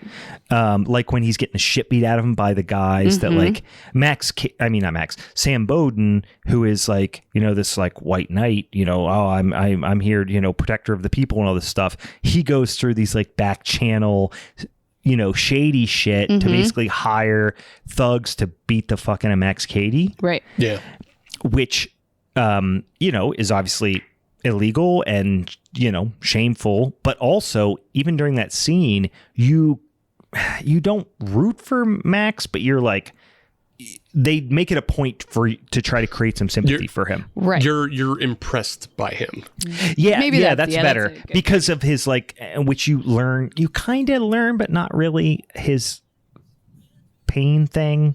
Because he like doesn't have a regular person's pain tolerance. I might have written down the quote because I thought it was pretty exciting. Because like, and that was like towards the end, and maybe I'll bring it up then. Like when he has the flare in his hand, and he lets like the wax burn him, and he's just like, I was born for this type like response. But he says it's because of a religious thing or something. I can't remember. Well, you said something about his grandfather and his grandmother, and it's just like one person had this, and then he's like, and that's why like he almost said he's like, I was like born to be like beaten the fuck up. I thought it had to do with like wasn't it snake handling? And like, yes, maybe. Because and then even at the end, not to jump ahead, but like with the talking in tongues, he was clearly raised in some like fanatical cult Christianity. Right. Yeah. Yeah, I thought it was something to do with like the snake handling and just getting bit by snakes, like somehow dulled his pain sensors. I wonder if that was him trying to justify the fact that he is actually just like, like he just has whacked out poo brains. He's just psychotic. I also almost feel like it plays him out to be, and going back to the God complex, is that it's putting him in that light again, where he is like willing and he can sacrifice himself for any, at any given point, I don't know. Yeah. Right. And that actually probably has more to do with it. The he thinks he's an angel of vengeance or whatever, but in my mind I was thinking like his brain's fucked up, so he has talked himself into the fact that he can't feel pain, which is ultimately reinforcing his whole like Superman but if he gets burned in the face, then he'll scream like a little bitch. But anyway, we're getting ahead, and let's highlight some really good moments of this movie and keep moving forward, or this will be a 4-hour podcast. right. Yep. So I think one of the first things, like where he officially is starting to attack the family, is first and foremost is the dog, where he poisons the dog, and this causes a lot of tension. Where Sam Bowden's he has the knowledge, he knows what's happening, and he knows what he did, but he's leaving that away from his wife Lee and daughter Danny, so they don't even understand. They just think that maybe it ate something or whatever. They have no concept of this. But as we keep going on, we learn about Bowden's infidelity, and we meet his not full mistress, I guess, in theory, because he claimed they didn't really sleeping together, but clearly infidelity things are going on.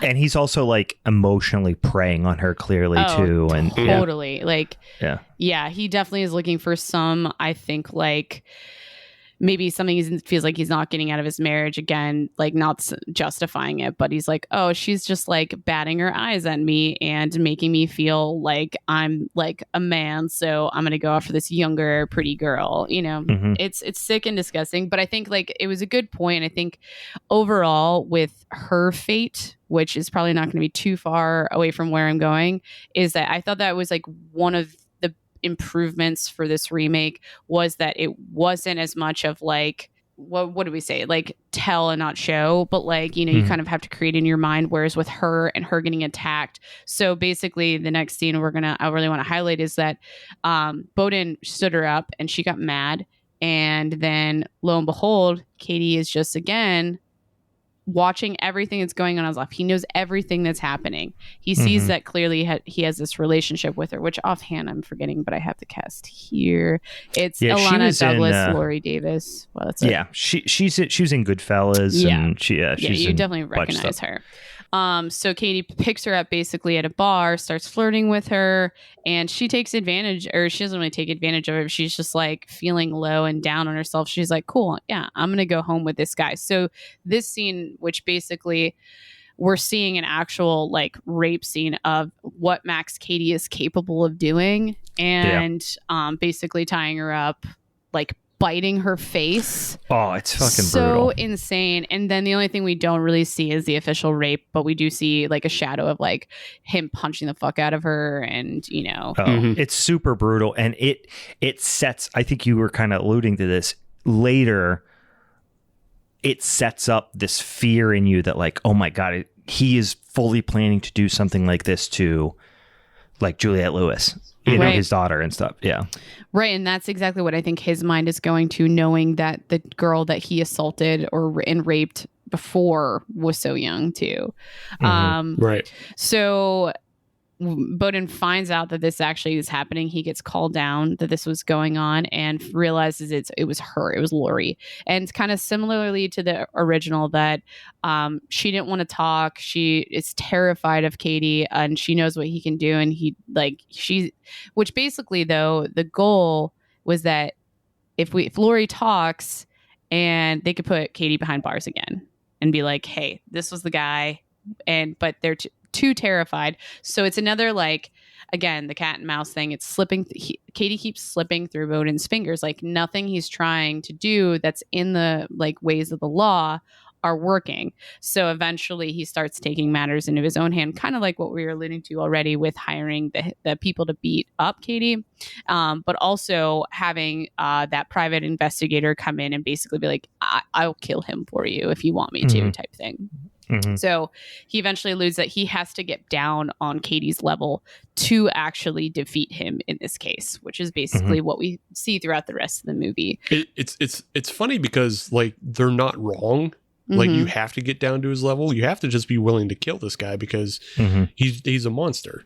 Yeah, like that. Like you can't redeem this guy, and if that's you're what not I keep thinking the whole time. And this is Monday morning quarterback thing, but the whole time I'm just thinking, I'm like, yeah, I would just shoot this guy in the back of the head when he's sitting in his car, or whatever. You know what I mean? Like he doesn't expect me to do that. I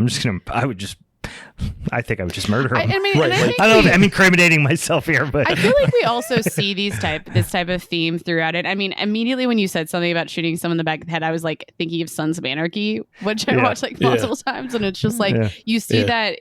Even just that constant state of like you want to stay above bar constantly, but you're constantly drugged back under. I think it's just because like the scene with Alana Douglas is so harsh and brutal because then you just know at that point there's no going back. There's no redeeming Katie. There's no like what his intentions are. So like the scene where he pulls up on Jessica Lange outside the mansion, she should have just shot him and then claim self-defense. Yeah. Right. But in that point, too, the unfortunate thing is that, like, she didn't know and Bowden wasn't there. You know what I mean? Right. So she didn't know. Like, he was still keeping all of that in the dark from her. But yeah, no, I think because, I mean, before that, like with the dog dying, we don't actually see it happen. We don't see it with his own hands. So we kind of still only have this, like, this guy's kind of creepy and weird, and I think he can do some fucked up stuff. But once I think that rape scene comes into play, I think is the biggest turning point for the movie to say that like there's no coming back or from this guy. Yeah, it's kind of like a real world versus movie world thing. Is like in the real world, I think all of us would have armed ourselves and told our family, about this person. Whereas like in the movie world, Sam Bowden is trying to shelter his family from his infidelity. He's trying to shelter Danny from growing up to the point that she doesn't even recognize Katie when she runs into him. So like, But it's even to shelter him from himself because all of this is derived from from lies that happened years ago that he still, he just slowly but surely starts letting it out a little bit more. So like, again, I think one of the next scenes is what you just mentioned, where Katie pulls up to Lee, which is Sam Bowden's wife, Jessica Lange's character, and gives her the collar.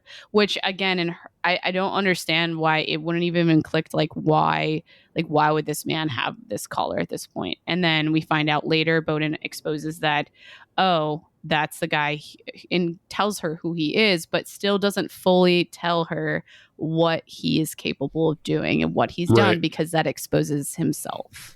Yeah, it's like that, and that's the reason that this one is really a lot more terrifying than Robert Mitchum is.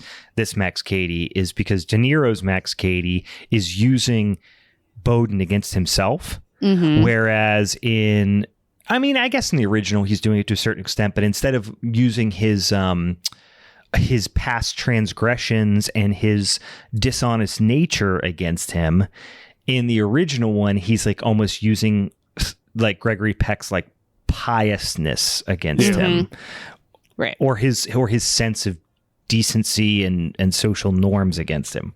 Yeah, he's using the law and just also his ineptness, because like, so in this one there's the 4th of July scene.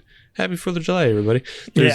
Oh, I didn't realize this is a 4th of July movie. Yeah, it is. So there's the 4th of July scene, and like Nick Nolte throws a punch and knocks Robert De Niro down in front of a crowd and everything. Yeah. And like, so you see like, he has a capability about him. But like in the Mitchum one, Gregory Peck tries to attack Katie at a boat launch, and like he doesn't even hit him. Like he swings wild baby punches because he's so ill-equipped to deal with anybody outside of a courtroom. Sure. Yeah.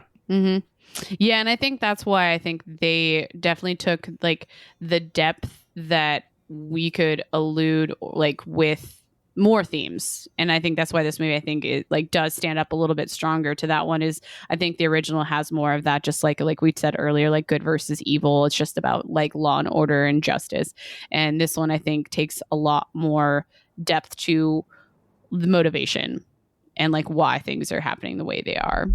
And then I'm gonna jump to Danny's, one of her biggest roles or scenes in this one is, you know, we can tell throughout it she's just kind of like, which granted, she looks older. I don't know how old she was when she filmed this. Juliette Lewis. 18. Yeah, I was like, she like Juliette Lewis, yeah. Yeah, I'm like, she looks older than playing a 15-year-old, and it's a little awkward, I think. Oh, yeah. When I was a kid, I had such a crush on Juliette Lewis. Jesus, God.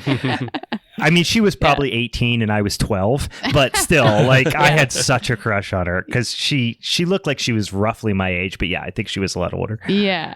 So she has this like just like babiness about her, this like very strict innocence and naivety to her, and that's enhanced like when Katie's now, he's like, I have my eyes on her and I'm gonna start going after her a little bit. Gives her this like understanding where like we know what's gonna happen. In a way, I was almost like the moment Katie starts targeting her as one of like he's like as one way to get to Bowden, I just like have all these like really shitty feelings. I'm like, oh god, he's just gonna say hi to her and she's gonna be like, oh my gosh, he's so cute or something. I don't know, it, like, and that's what happens. So Katie contacts Danny about schoolwork. He pretends to be a drama teacher, and basically like it's while Bowden and his wife Lee are fighting because she caught him talking to Lori and is like, oh my gosh, you've still been doing the same thing you were doing in Atlanta, so we're clearly getting attuned that like this guy is not the perfect husband in any way, shape, or form. And Right. So when Danny's on the phone with Katie, he's just kind of like comforting her. He's just like saying the right things. He's making her feel really special. He's like, I don't know, he's talking to her very inappropriately, but like, I don't know, in a way that makes her feel like someone's there for her. So they make a plan to go. She's going to be meeting him at like in the theater the next day to talk about whatever they're working on or something like that. Did you guys have any comments about that before I keep going? Talking about that next scene? 'Cause that's super awkward. I mean, he just, you know, it's really creepy and predatory. And this is a great, you know, Scorsese storytelling approach where you've already seen what he can do to people. Right. And so you're like terrified for her, right? Obviously for Danny, but then also like he's so, like Steve had mentioned, like all the things he's good at are criminal things. And this is a great example of it where it's just like he is good at manipulating and preying upon people. And in this instance, it's a child, a self-conscious, naive, kind of sheltered child. So it's really like, you know, like a heavyweight boxer fighting like a toddler, you know what I mean? Right. So you're just like, he's just can do whatever he wants emotionally to her, and you know to what end he's trying to manipulate her. And it's just like, oh, I mean, it's awkward. It's so awkward. And then when they, you know, kiss and the fingers in the mouth, it's just, it's a rough scene. Brian, you've mentioned already how he gives you Joe Rogan vibes. Like the parts where he is like manipulating her by suggesting the Henry Miller books is like that felt most Joe Rogan-y to me, because he's like, here's my reading list, why don't you check it out, it'll really open up your mind. It's like, this is how Steven Tyler used to like pick up 14-year-olds back in the 70s. You know what I mean? Oh my God. Like this is yeah. By the way, guys, real quick, Steven Tyler's a piece of shit. In case you didn't know from Aerosmith, fuck that guy. Yeah, read up on that, man. It's not cool. Anyway, yes, he is very much like manipulating. He's just playing that same set of cards that every fucking pedophile creep would play in this scenario. You know, right. And you feel for her, because she's falling for it, but you're also like, you just want to be like, she's falling sweet for it. Baby, please stop. Like, just like, I was basically feeling like I almost wanted to like scream at the TV to be like, oh my God, just no. Like, why? Like, you could make a decision here to be like, is this right? And like, but you're so naive and so young that like, you don't know. You expect the adult to be the one to like know if this is right or wrong. And that's kind of, I feel like, the game he plays on her when they meet in the theater is that he's like, oh, little old me, why would I do that? And you know what I mean? Like, he plays that game the whole time. And so then she's like almost trusting him further. And then we get the scene where he's like, can I put my arm around you? Or AKA put my thumb in your mouth. Just so fucking gross. And then they fucking kiss and she's just like, oh me, oh my, this is so awesome. And you're like, no, it's not. It's pedophilia. This is rape right now. And like, I don't know if you noticed, but like in this scene, they remove like all music. Yeah, I know. Yeah. I did notice that at the time. I didn't write that, but it's so, you just have to sit in it. You know what? Again, going back to that hunter prey thing, though, is that I feel like that silence works so hard because it's almost just like something slithering towards her, and like that's the only noise you really get, and that's him coming towards her. There's nothing else to distract you from just what a slime he is. Totally.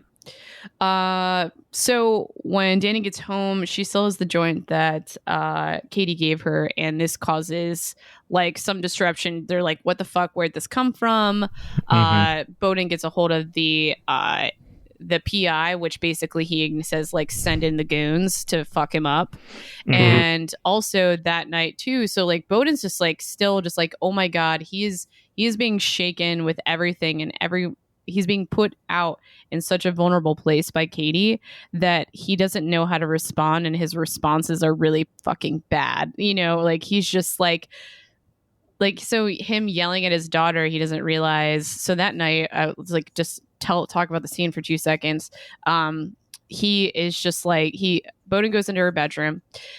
She's sitting in her bed in her underwear and a t-shirt, and he's like, put some clothes on, like blah blah blah. Like, so weird judgments, like, but I think he wants that innocence still within her, and like, but also to recognize that she isn't a little kid anymore.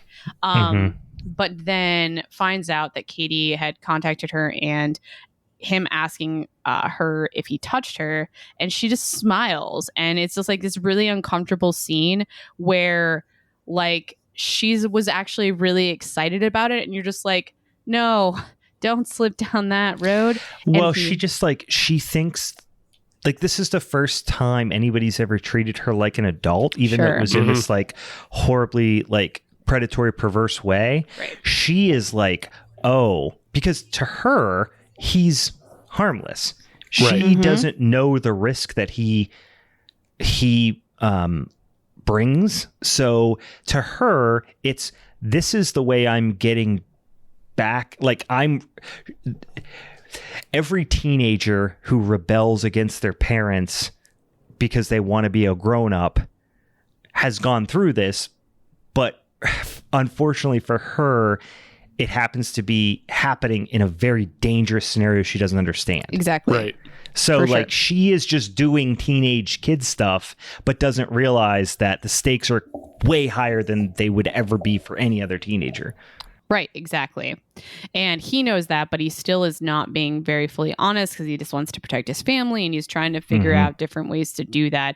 But in what I think he doesn't realize is that he's getting down to, again, Katie pulling him down to his level and getting very like primally responsive and yelling at her and just being like, no, you can't do that. Like, but without any context, is only in, I think in her mind, pushing her more towards seeing why Katie is still an okay guy. And again, another hint of why he comes off like this anti-hero for a little while. Well, because she doesn't know him, but she knows her dad's an asshole. Right.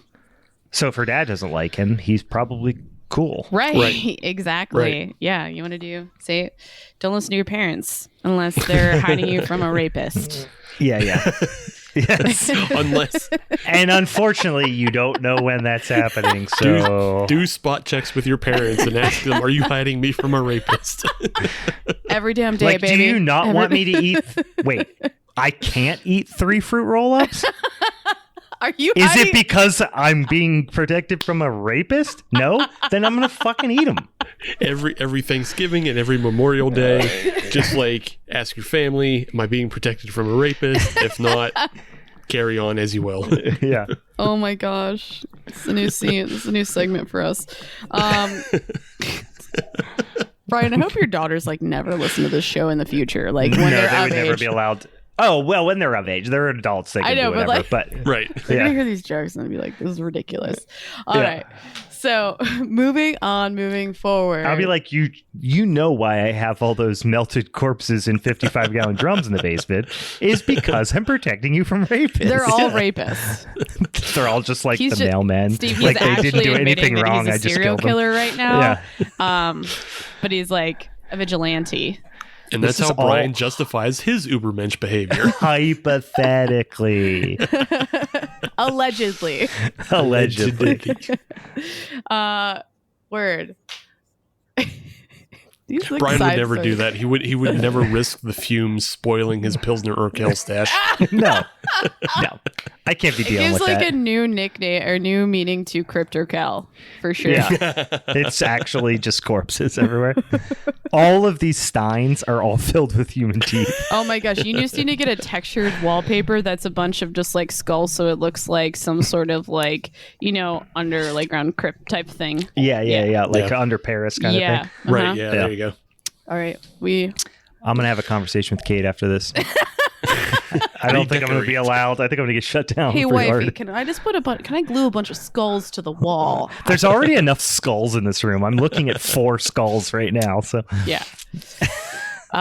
So clearly everything is escalating in the movie, and Bodenhead gave the green light on the goons going to town on Katie.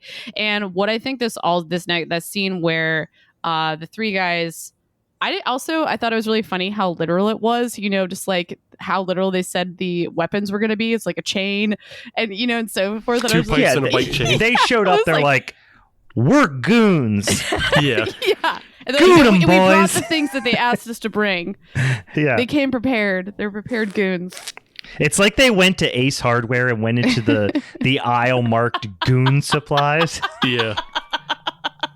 It's right next to the murder, murder supplies. Yeah. This is like an offshoot and a tribute to Jodan Baker's character. But like Jodan Baker's character is such a vigilante LARPer. Like he's a full-on buffoon, and he's one of these guys that you see on YouTube doing like self-defense videos and shit, Yeah. but like doesn't actually know what he's doing. He's Steven Seagal. Yeah, he doesn't know what he's actually doing, but he's just like a buffoon. He's like, oh, I'm gonna tie a bear to a wire. I'm gonna like get these goons with 2 pipes and a bike chain, and then like he tells them you need 2 pipes and a bike chain because that's what he paid for.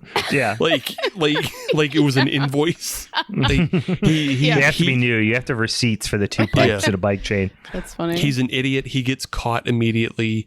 He gets taken like when it's his time to shine. He sucks, and it's hilarious. Yeah. That's too fucking funny. So Like he's got a Soldier of Fortune patch, like Oh, God. or our sticker on his Xbox that says like Soldier of Fortune. He's just fucking cod larping. Yeah. Yeah. Oh God. what I think this scene where the goons are going after him really shows is like how fucking strong Katie is, and again goes back to that. Katie keeps slipping through Bowden's fingers, and Bowden's watching as it happens, and tables get turned, and Katie beats the fuck out of all 3 of them. And so again, like kind of like talking about him being a dullard, but this is just showing like how fucking strong and tough and unstoppable he is in a lot of ways. And so like even these very extreme things that Bowden thinks will help are not actually helping. And this is also where, Katie starts bringing in other things, because when he hears Bowden kick a can, he starts like tells him to read like the Book of Job, and just talking about a lot about sacrifice. And you guys could probably speak more on that than I can.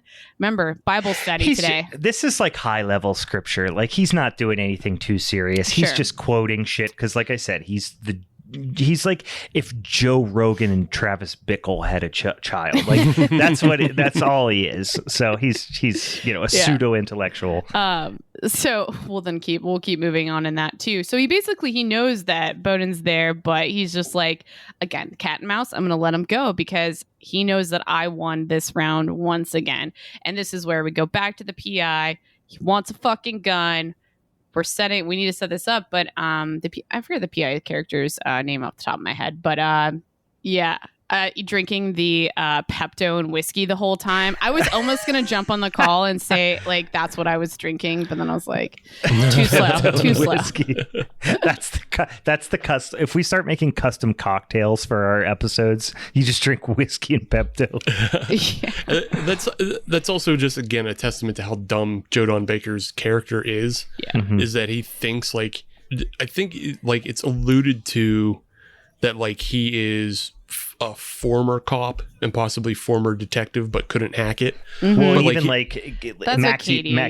Katie even says that. Yeah. But I don't think you get his actual full backstory. But it's almost like he's playing Tom Atkins' character in Night of the Creeps. Night of the Creeps. I was just thinking that a second ago because he thinks like that's what a detective would drink. I'm a hard boiled detective. Well, I'm that's a what his private dad drank. now. That's what his dad drank when he was on the force.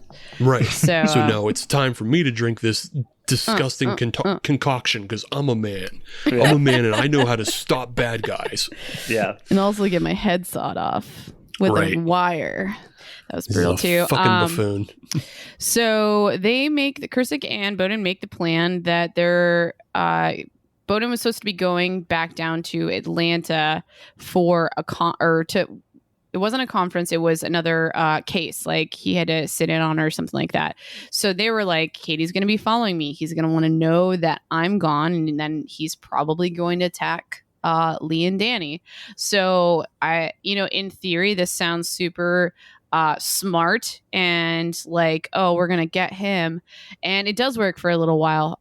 So Bowden goes to the airport with his family, gets dropped off, buys a ticket there and back so Katie can figure out when he's coming back.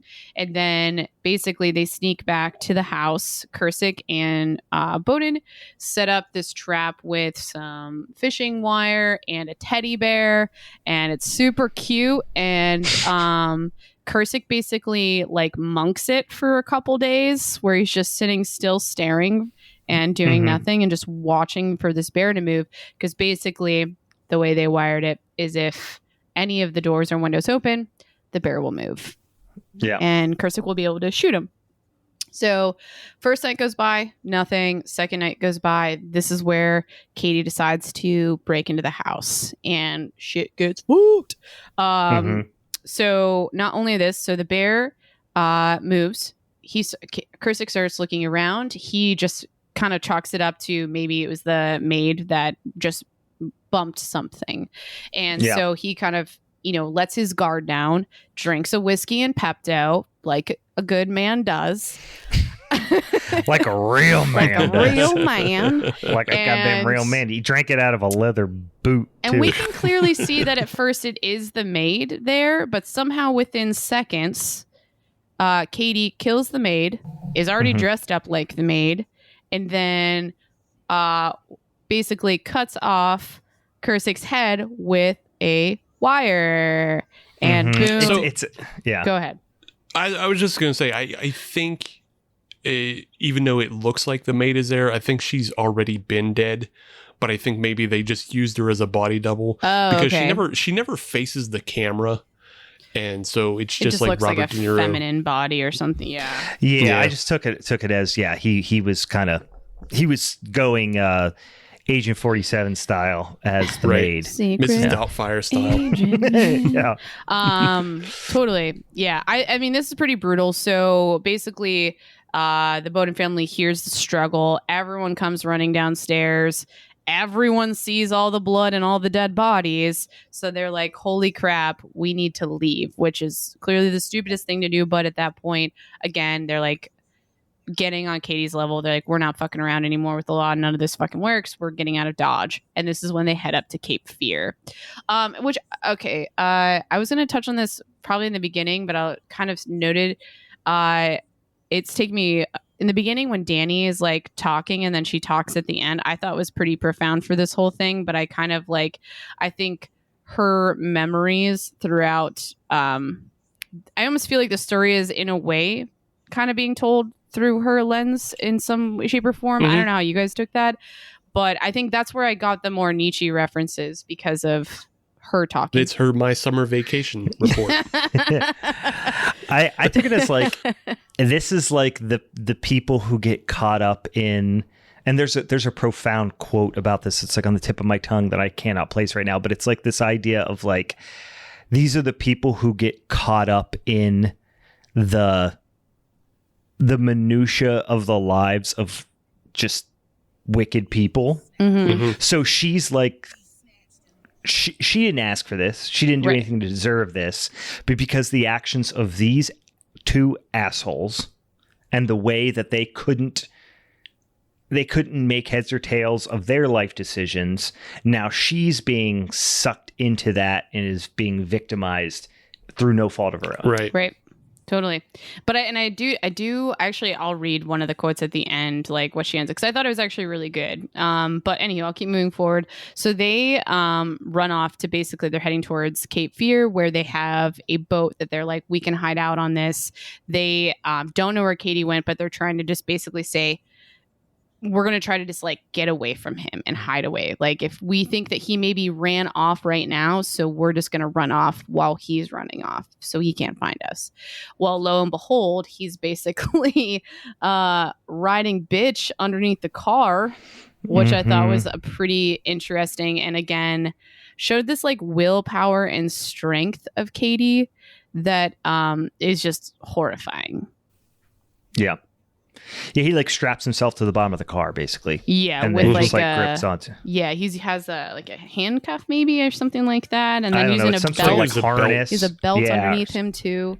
It was pretty intense. But again, well thought out. You're just like, again, these are weird things that he's so conniving. Well, he's had 14 years to think exactly what's going to happen next. So he has drawn out the decision tree 1,000 times. So he has the advantage because he's been sitting and thinking and planning for 14 years. Sure. And it's almost, I'm trying to think of the best way to describe it, but it's almost like you're in this like maze and he just needs to put down like a finger or something, like a distraction right then and there, and then to get them to move the other way, kind of like you're saying that. Yeah. I'd love another cut of this film that just shows Katie strapping himself to the bottom of the truck every time something goes wrong. Thinking like, this is the time they're gonna run, so I better get under the truck. And then like when he gives up and goes like, they're not coming. All right. Yeah, not this time. Not do this something time. worse. Now I gotta go wash all the paint off my face or take my camo off. That'd be pretty funny. So when they get false alarm number 74. Yeah, like the scene in the beginning where like they see him on the wall with the fireworks in the background, and he runs to the truck and straps himself under. Yeah. He's like, fuck, jumped the gun on that one. Yeah. I don't even think they saw me. Fuck. He's like underneath there. He's like eating a ho-ho, and he's like, I wonder if they didn't even see me. I guess not. He just waits and watches all the lights go out in the house. Falls off the bus. Oh my gosh. Falls asleep and So sorry. I want to see this cut too. It's fan film, please. It's not even a cut. It's just like the behind skit. the mask This sounds Leslie like, Vernon version of this. Yeah, I'm like, this sounds like a or a skit that would be on I Think You Should Leave. I think it does. That's what it feels like. It's the Max Cady True Hollywood Stories. But it's sponsored by the company where the corpses fall out of the coffin. Coffin droppers? Coffin droppers. This is all pretty good, guys. So the Bowden family gets to their boat. Basically, Bowden goes to drop Lee and Danny there. I'm trying to think of what he exactly was doing while he ran off. Did he just go back into town? I don't know, like why it's like I'm blanking on why he left. He didn't go back to the city. Who? Sam Bowden, like Sam. when he dropped them off at the boat. I'm trying to like literally remember that, like why he left and why he came back. I'm not sure. It's okay. Whatever. I'm blank. So he leaves for a little while, and this is when Katie finds the boat, or he basically rented a boat. Or am I mixing up the two? Nope. He did rent a boat. Yeah. He rented a boat, and then I don't know why I'm blanking right now, guys. Fuck, I'm not even drunk.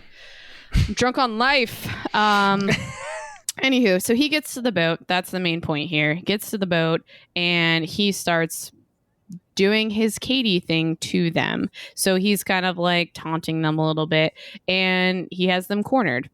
And at this point, I don't think that Sam still has the gun. So when he gets back, trying to think of all the different things. Anywho, basically, he's just like playing out his whole.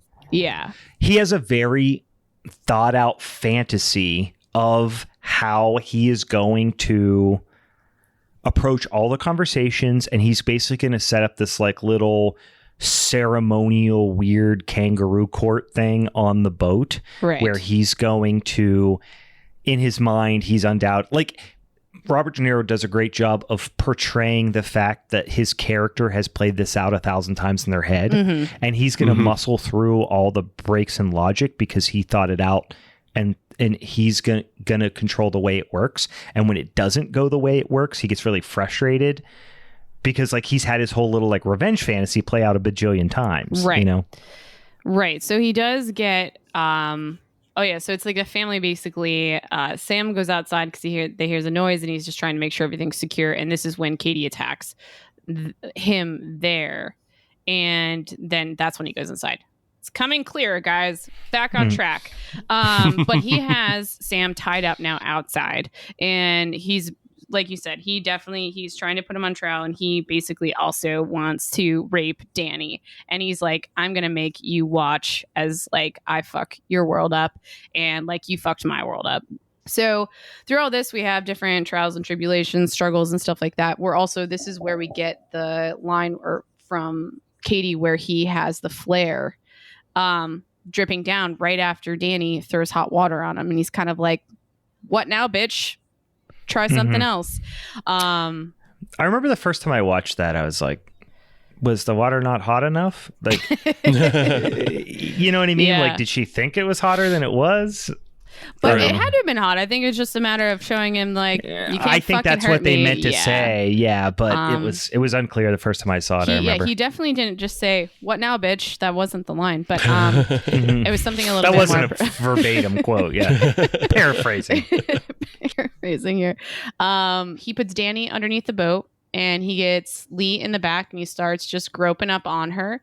But then, like, she tries to grab his gun, stops that, and he goes and cuffs her, pulls out Danny, and this is where he's like, boom, I'm going to now fuck up your world, and I'm going to go bang your daughter. And basically, Lee begs him to, or he also then pulls Sam back into the boat so he can watch. Lee begs him to say, no, just take me, yada, yada, yada. Like she just tries to play him and play into his own feelings. But again, like you said, being like a primal dullard, I think this is like a good time when we see that. Like we see that he is just acting strictly out of like instinct at this point. Because I think in reality, he would have known that she's just trying to stop him from doing something to his daughter. But he's like whipped up into such a frenzy that he lights up a stogie, and while Danny was underneath the boat, she grabbed some lighter fluid, and when he lights it up, she pours a lighter fluid on him and burns his face. He jumps into the water, and there's a lot more struggle too, because he also at this point, I think he unhooked the boat so it was no longer attached, so it's now just going down this rushing river, and Sam tries to take control of the boat again, but somehow Katie gets back on the boat, and then this is where we get that whole trial thing where he's just like jury calls Sam Bowden or whatever, something stupid like that. He wants to show off that he has learned all about the legal system and that he is superior to him, and he does this monologue a little earlier about like, I can outlearn you, outread you, you know what I mean? He's like talking about how he has this inferiority thing, and he is trying to assert mental dominance over Sam as well. I feel like then that's his game the whole time too. It's just like one more way that he does it. I think that's just his vibe there. So Bowden is able to get away. They start fighting, and then I think it was like the boat actually crashed at that point, and everyone's fucked up. The daughter and the wife are now on shore. We kind of don't see them until the end. And this is where I think that ultimate struggle of good versus evil. And we see a little bit more of the religious. Again, I think you guys made a good point saying a lot of the stuff is pretty surface. Like Katie starts talking in tongues at one point. And then Katie is still attached to the boat. He was like he gets handcuffed to it. His feet are. So he's not able to get out. So with the boat sinking, Bowden goes after him with a rock. I think he misses because of something got jumbled. The force of nature pulls Katie away from Bowden before he can strike him with the rock, and he's beating the shit out of him with the rock. And it's one of these things where like fate spares Sam Bowden the final injustice, because it was one of these things of like the thing that you almost assume that like Max Cady either wanted to have his plan go obviously without a hitch, but if it didn't, there would be some sort of weird Joker style like satisfaction he would get from Sam Bowden murdering him, because like I am throwing in your face. So it's like that Joker Batman thing a little bit. Where like, that is so perfect that I think that actually describes their relationship super well, because the Joker is always trying to put Batman in a place where he has to choose to do something like kill someone, or he just pushes him to the edge, and that's what gets like the Joker off too. But like I kind of hated I like the Max Cady death scene, but Sam Bowden was about to smash his head with a big rock, and right at that moment the current like dislodged the portion of the boat that there's probably Max I really think it's on. just like the more we talk about this, I think that's just some sort of like symbolism for like he got pushed to that edge, and like it just wasn't meant for. He was not meant to like. He actually ultimately got what he deserved. Like fate ultimately gave him what he deserved rather than Sam Bowden. I guess. Right, and it was coming from nature doing that, and he Bowden still has to live with the realization though that he almost still would have done it. He would have. It's not like that's true. He back. Tried. Yeah. But so it's almost like he gets robbed of the satisfaction. Yeah, you could look at it that way. Yeah, I could see that. Yeah, because he still has to live with the guilt of doing it, but he gets robbed of the satisfaction of like knowing that he finished the job. Rather, Katie gets dragged off by God or whatever and deposited into hell. Right. And this is where basically he gets reunited with the family, and we come back to Danny's character doing her like little mini monologues there. And this is the quote I wrote down because I just liked it a lot. And I know I missed like maybe 2 sentences before it, but it's like, fear, I suppose, that to remember his name or what he did would mean letting him into our dreams. And me, I hardly dream about him anymore. Still, things will never be the way they were before he came. But that's all right, because if you hang on to the past, you die a little every day. And for myself, I know I'd rather live. And I thought that was pretty cool. I like that line a lot at the end. So, and now imagine it that she's doing it in front of the class after summer break, and she just took everybody's 2-hour class time to fucking tell about the time she almost got raped and killed. I actually think it would be more of like she did a one-man play. Okay, that's what I'm assuming. This is her one woman show. Yeah. I think the more that I think about it, you both are right. I think in that Sam Bowden. There's nothing black and white in this movie, and that was obviously like that. That's just Scorsese loves anti-heroes, and he loves gray areas and ambiguity. Because in that moment, Sam Bowden made the decision to kill him, but didn't. Right. And then also, as I think Meg, you mentioned, as Max Cady is drowning, being pulled down, he's kind of doing the ultimate flex, which is stare right into his eyes as he's drowning. Right. But then also he starts spouting off all these like religious speaking in tongues thing, which to me said like, oh, it was a nod to the fact that Max is still a victim of circumstance because he was fucked up. Yeah. God, like it was always alluded to the fact that he had a fucked up upbringing, but now you're like, he had mentioned his grandfather was a snake charmer and stuff. And he was obviously some part of some like really fucked up, bizarre religious upbringing, Right. which warped him in untold ways. Right. Yeah. Totally. So like in that moment, it's just a last little thing of like, oh, the monster's dead. But was he actually also like a victim in a way? Yeah. Right.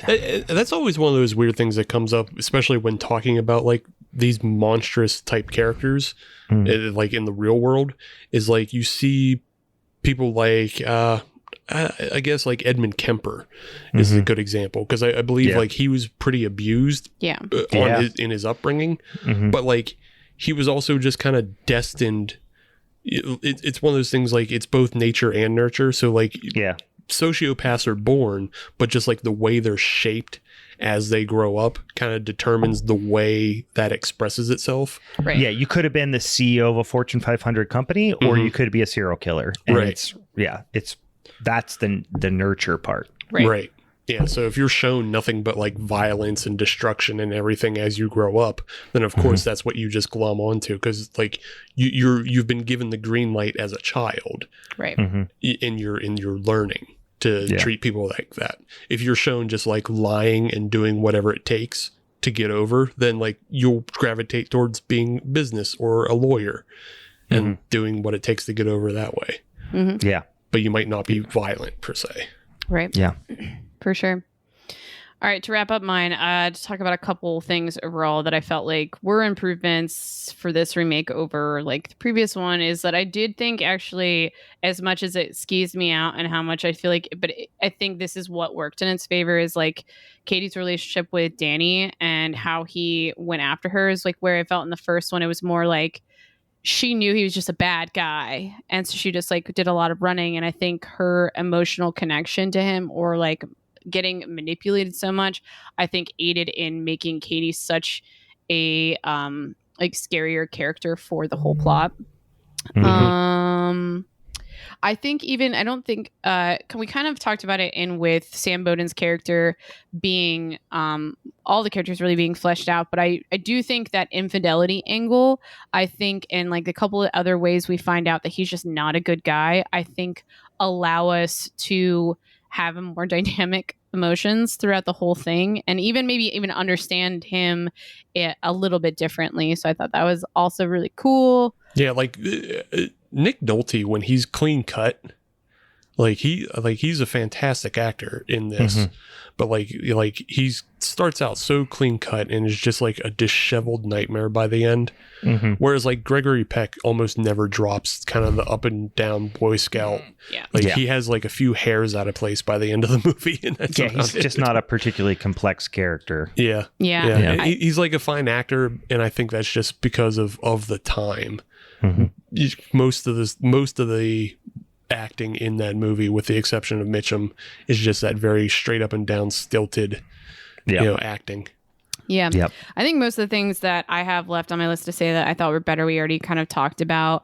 But overall, I really love this movie. And that was the first time I saw the original one too. So it was kind of cool to even just watch it in a different way this time. Anywho, guys, we ready? All right. Yes, it has come that time here. So we're going to have to figure out how we're going to vote. I will say I'm very torn still. All right. So I guess the question we should start with is, are either of you planning on changing your pick? Not my number one. No, I will do the same. So let's go in reverse order. Meg. What the fuck? You did this last time to me too. Yeah, because I'm the champ. I do what I want. It's on the tape. It's on the tape. I do what I want. I do what I want. So this is where I'm at between. So this is where I'm at for both of yours. Okay, so with Crimes of the Future, it was with a reimagining. It was so, I think, like far removed from like any sort of hints, even though we do obviously understand there is some thematic things that are going on. As far as like looking at what I think is an improvement, it is very evident that a student film versus a high budget like theater film would be really great. Now with the Blob, I feel like overall those were just really good movies and really fun, and I had a lot of fun with the new one. And so even though I feel like the stories were very similar, there was a lot of improvement that could have been made just because of the special effects I thought were amazing. And I don't know. God, this is such a hard decision. I really liked both. Oh my God, this is so stupid. But then also you have to compare just how good is Crimes of the Future against The Blob. Just as a film, it's such a different movie. Yeah, like my movie is the odd one out here. It is. Yours is fun theater, like nothing. It's like a popcorn horror movie to a certain extent. Yeah. And you guys have like these very serious themes. It's a fucking Martin Scorsese film. You know what I mean? Yeah. Versus a fucking The Blob. And it's remake. not even like I can't even look at this and be like, oh, I would rewatch both of these movies. Like I will rewatch both of these movies. Yeah. But again, the only reason why I may have to give it to Crimes of the Future, and this isn't my final answer, is because of how much of an improvement that we made. And if we're talking about remakes and reimaginations, I feel like this might have also been Cronenberg's like, I'm an adult now and I can do better work.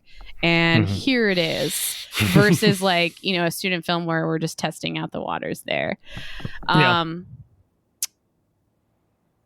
I think I should just not second guess myself, and I'll go with Crimes of the Future.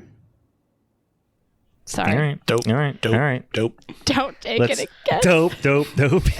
All right, Steve, what's your pick?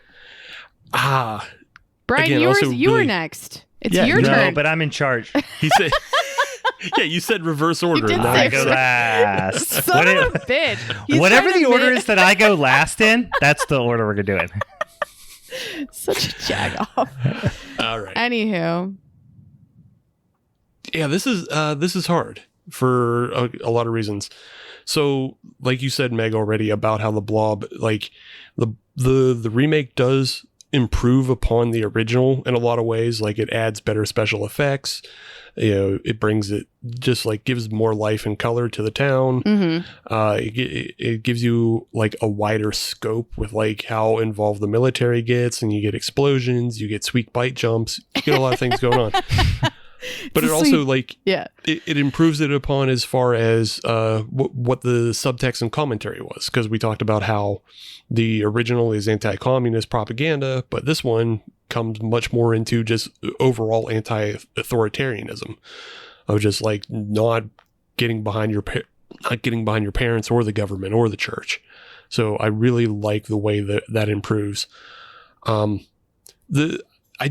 am kind of torn as far as like improvements between the two Cape Fears though, because I feel like there's a lot of good things in the original that Scorsese didn't necessarily include, and it wouldn't make sense if he included, because we talked about how much of Scorsese's Katie is like a pseudo-intellectual, whereas Mitchum's Katie really is like kind of an intellectual. He spent his time reading and planning and plotting, and like you even see that in the way he talks about his crimes before he went to jail, like the way he treated his ex-wife.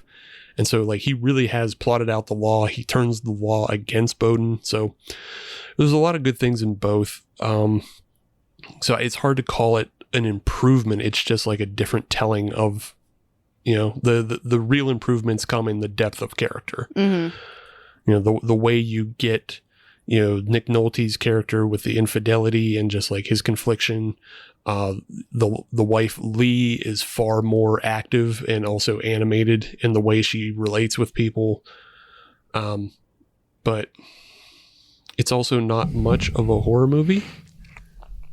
I was just thinking that too.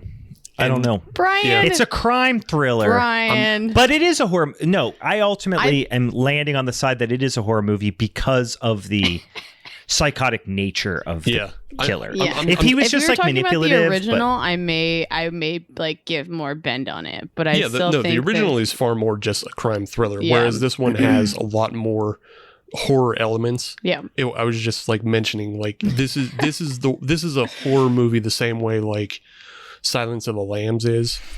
Yeah, it's just like you get a couple horror elements, but overall it's kind of a loose definition. There's very little in the way of like gore, but there's a couple scenes that make it, and the fact that he gets like disfigured and and the way the overall he goes menacing.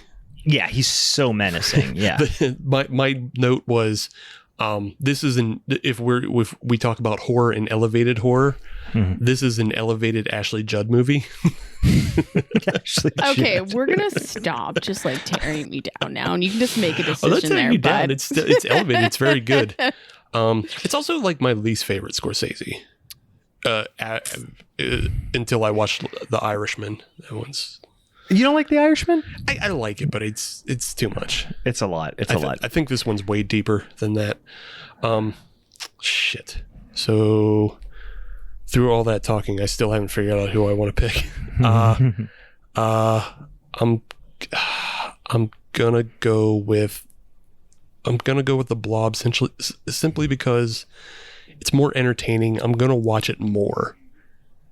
It's like this is my least favorite Scorsese. Like he does too much with his funny camera tricks, and and it's just like the character of Max. This, but I hear you. The character of Max Cady has been replicated so many times in different incarnations. Brian made a Joker reference, obviously. So it's I don't know. It's a good character study, but I think it's also been done better more recently. Sure. Yeah. So I made up my mind. I think these are both really, really great movies. I think the Max Cady is such a terrifying character, and it's so well played, but it is kind of the whole movie. Like, take Robert De Niro's performance out of this. Like, what do you got left? Yeah. Not a lot. I mean, Nick Nolte's performance is great too, though. I guess. But no, like Juliette Lewis, the way you feel about Shawnee Smith in The Blob, of her being a dummy, I feel about her in Cape Fear. I mean, I just was so impressed with Crimes of the Future, and I don't know. It just that movie.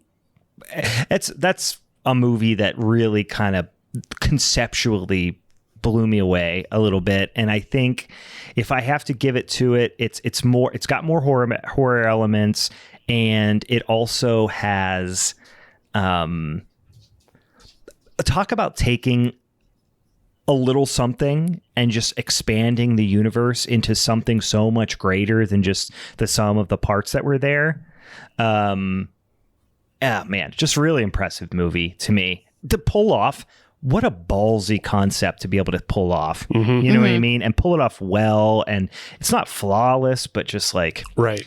Scorsese is gritty, and he does gritty really well.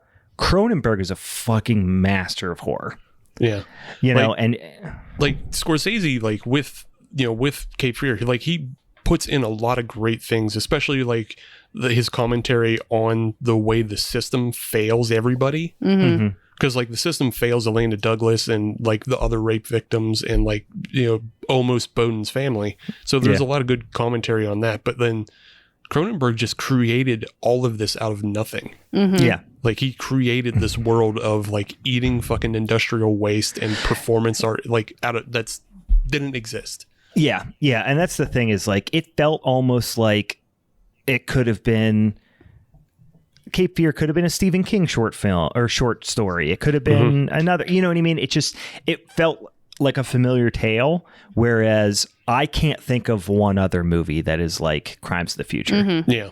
I can't think of another movie fair. that's like that. Honestly, I would not be upset I if honestly this was went going to him probably either. pick it ahead of the Blob. Like I was going to pick it over my movie, but I was like, no, I'm not going to do that. That's not how the show works. Yeah. But holy fuck, this movie's so good. And Cronenberg is just like, I mean, I've always been a big fan, but like over the years, he's just like getting to the point where he's like one of my top 5 directors of all time, probably. For sure. So with that being said, Steve is taking home the belt for July. And also, I do feel justified in rewarding Steve for the big swing he took, which was picking a movie he hadn't seen yet. Yes. Also, That said, he took it. He picked a Cronenberg We film. not So it's only like, gave him it's the gonna be gift of good. choice because he chose that last minute. Let's be real. He So we did, he did. basically gifted you this And win. I just want to say, Steve, that Meg and I, we put our heads together and we decided we're going to let our friend repick. Oh yeah. No, you guys were really nice. So I'm not going to be mean with punishment film this week. No Danzig films. No Danzig films. All right, Yeah. cool. We're gonna do some Roger Corman, baby. Oh yeah, I just watched Roger Corman last night. I just watched the fucking what is it? The God Made Me Do It or whatever. Okay. Did you see that? I just watched it last night. I don't think I've seen that one, but It's a Corman flick. It's another one that you mentioned that you haven't seen, and I don't think Meg you've seen it either. Probably not. We're gonna do Carnosaur. Carnosaur? I have not seen Carnosaur. Yeah, I've heard of Carnosaur. I don't know a ton about it, and I'm gonna watch it. Yeah, it was Roger Corman's answer to interested. Jurassic Park, and I figure since Jurassic World is out there and everybody's loving on that, That's let's watch the funny. real deal. Get some Carnosaur. Wait, are these on. carnivorous dinosaurs or are these carnival dinosaurs? They Because all- I can tell you which one I'm rooting for. I understand what you're rooting for. Oh man. Perhaps you want to throw that sequel out to Roger before he passes. Yeah, I know. He's still hanging on. Hanging on. But yes, Well, cool. yes, you guys were very nice, and I understand you let me, take a swing. I took a swing on something I'd never seen the original or this new one, so yeah, I went big. But yeah, it's just such a culmination of everything that he's learned and become as a filmmaker. You can't deny it. But because of that, we do fun. We do Carnosaur. Carnosaur sounds like a good summer He's teaching movie. us. Yes. We're nice to him. He's nice to us. Yes. Whatever. I won't be too sour this week. Guys, next month is my month. We will be at. Yes, and we have a couple potential guests coming up here for the remainder of July. So next episode we will watch Carnosaur, a Roger Corman joint, and we'll talk about that. And then after the week after that, we have a couple other things planned. One of which may be a fun little guestie that we have coming up. As always, if you want to help us pick these topics, if you want to help us pick flicks, and frankly, if you have just suggestions for minisodes, we've done a few minisodes now that were just like, somebody messaged us and said, hey, you should watch fucking whatever. And then we watched it and it was great. Feel free to do that as well. Check us out on the social medias at Halloween is Forever on Instagram, Halloween is Forever Podcast on Facebook, at Hallow Forever on Twitter, Halloween is Forever Pod on TikTok, or, like I said, on the old Gmails as well. So yeah, Steve's got a picture of what I can only assume to be a Carnosaur behind Carnosaur. it. And there's nothing carnival about it, which is I'm a little bit disappointed in. I want to go to a carnival made out of dinosaurs and go on like a carousel that has dinosaurs. I want to go to a carnival where all the carnies are dinosaurs. Yeah, same. Yeah. That's smart. But they're just the blow up costume dinosaurs. Yeah, I was imagining when you said blow, I was imagining dinosaurs trying to blow up the balloons for the dart game. That should be very funny because T-Rex has such short arms too. All right, boys and ghouls. Without anything else we have to announce here, we will wrap it up for our Showdown episode for July. Come on back, go watch. Where's Carnosaur? Do we know where Carnosaur is streaming? Can anybody check? Figure it out. All right, we'll figure it out. Check out Carnosaur and get ready next week for us to discuss that on our quote unquote punishment episode. YouTube. On the YouTubes. I think it's on YouTube. It's out there on the YouTubes. Yeah. All right. Seems like a Tubi flick. If you can watch on Tubi, do that. If not, find it somewhere else. Anything else I'm forgetting, guys? Nope. That's it. That's pretty much it. All right, I got to pee. For the Halloween's Forever crew, I'm Brian. I'm Megan. I'm Champhosaur. Tyrannosaurus Rex. That's pretty fucking funny.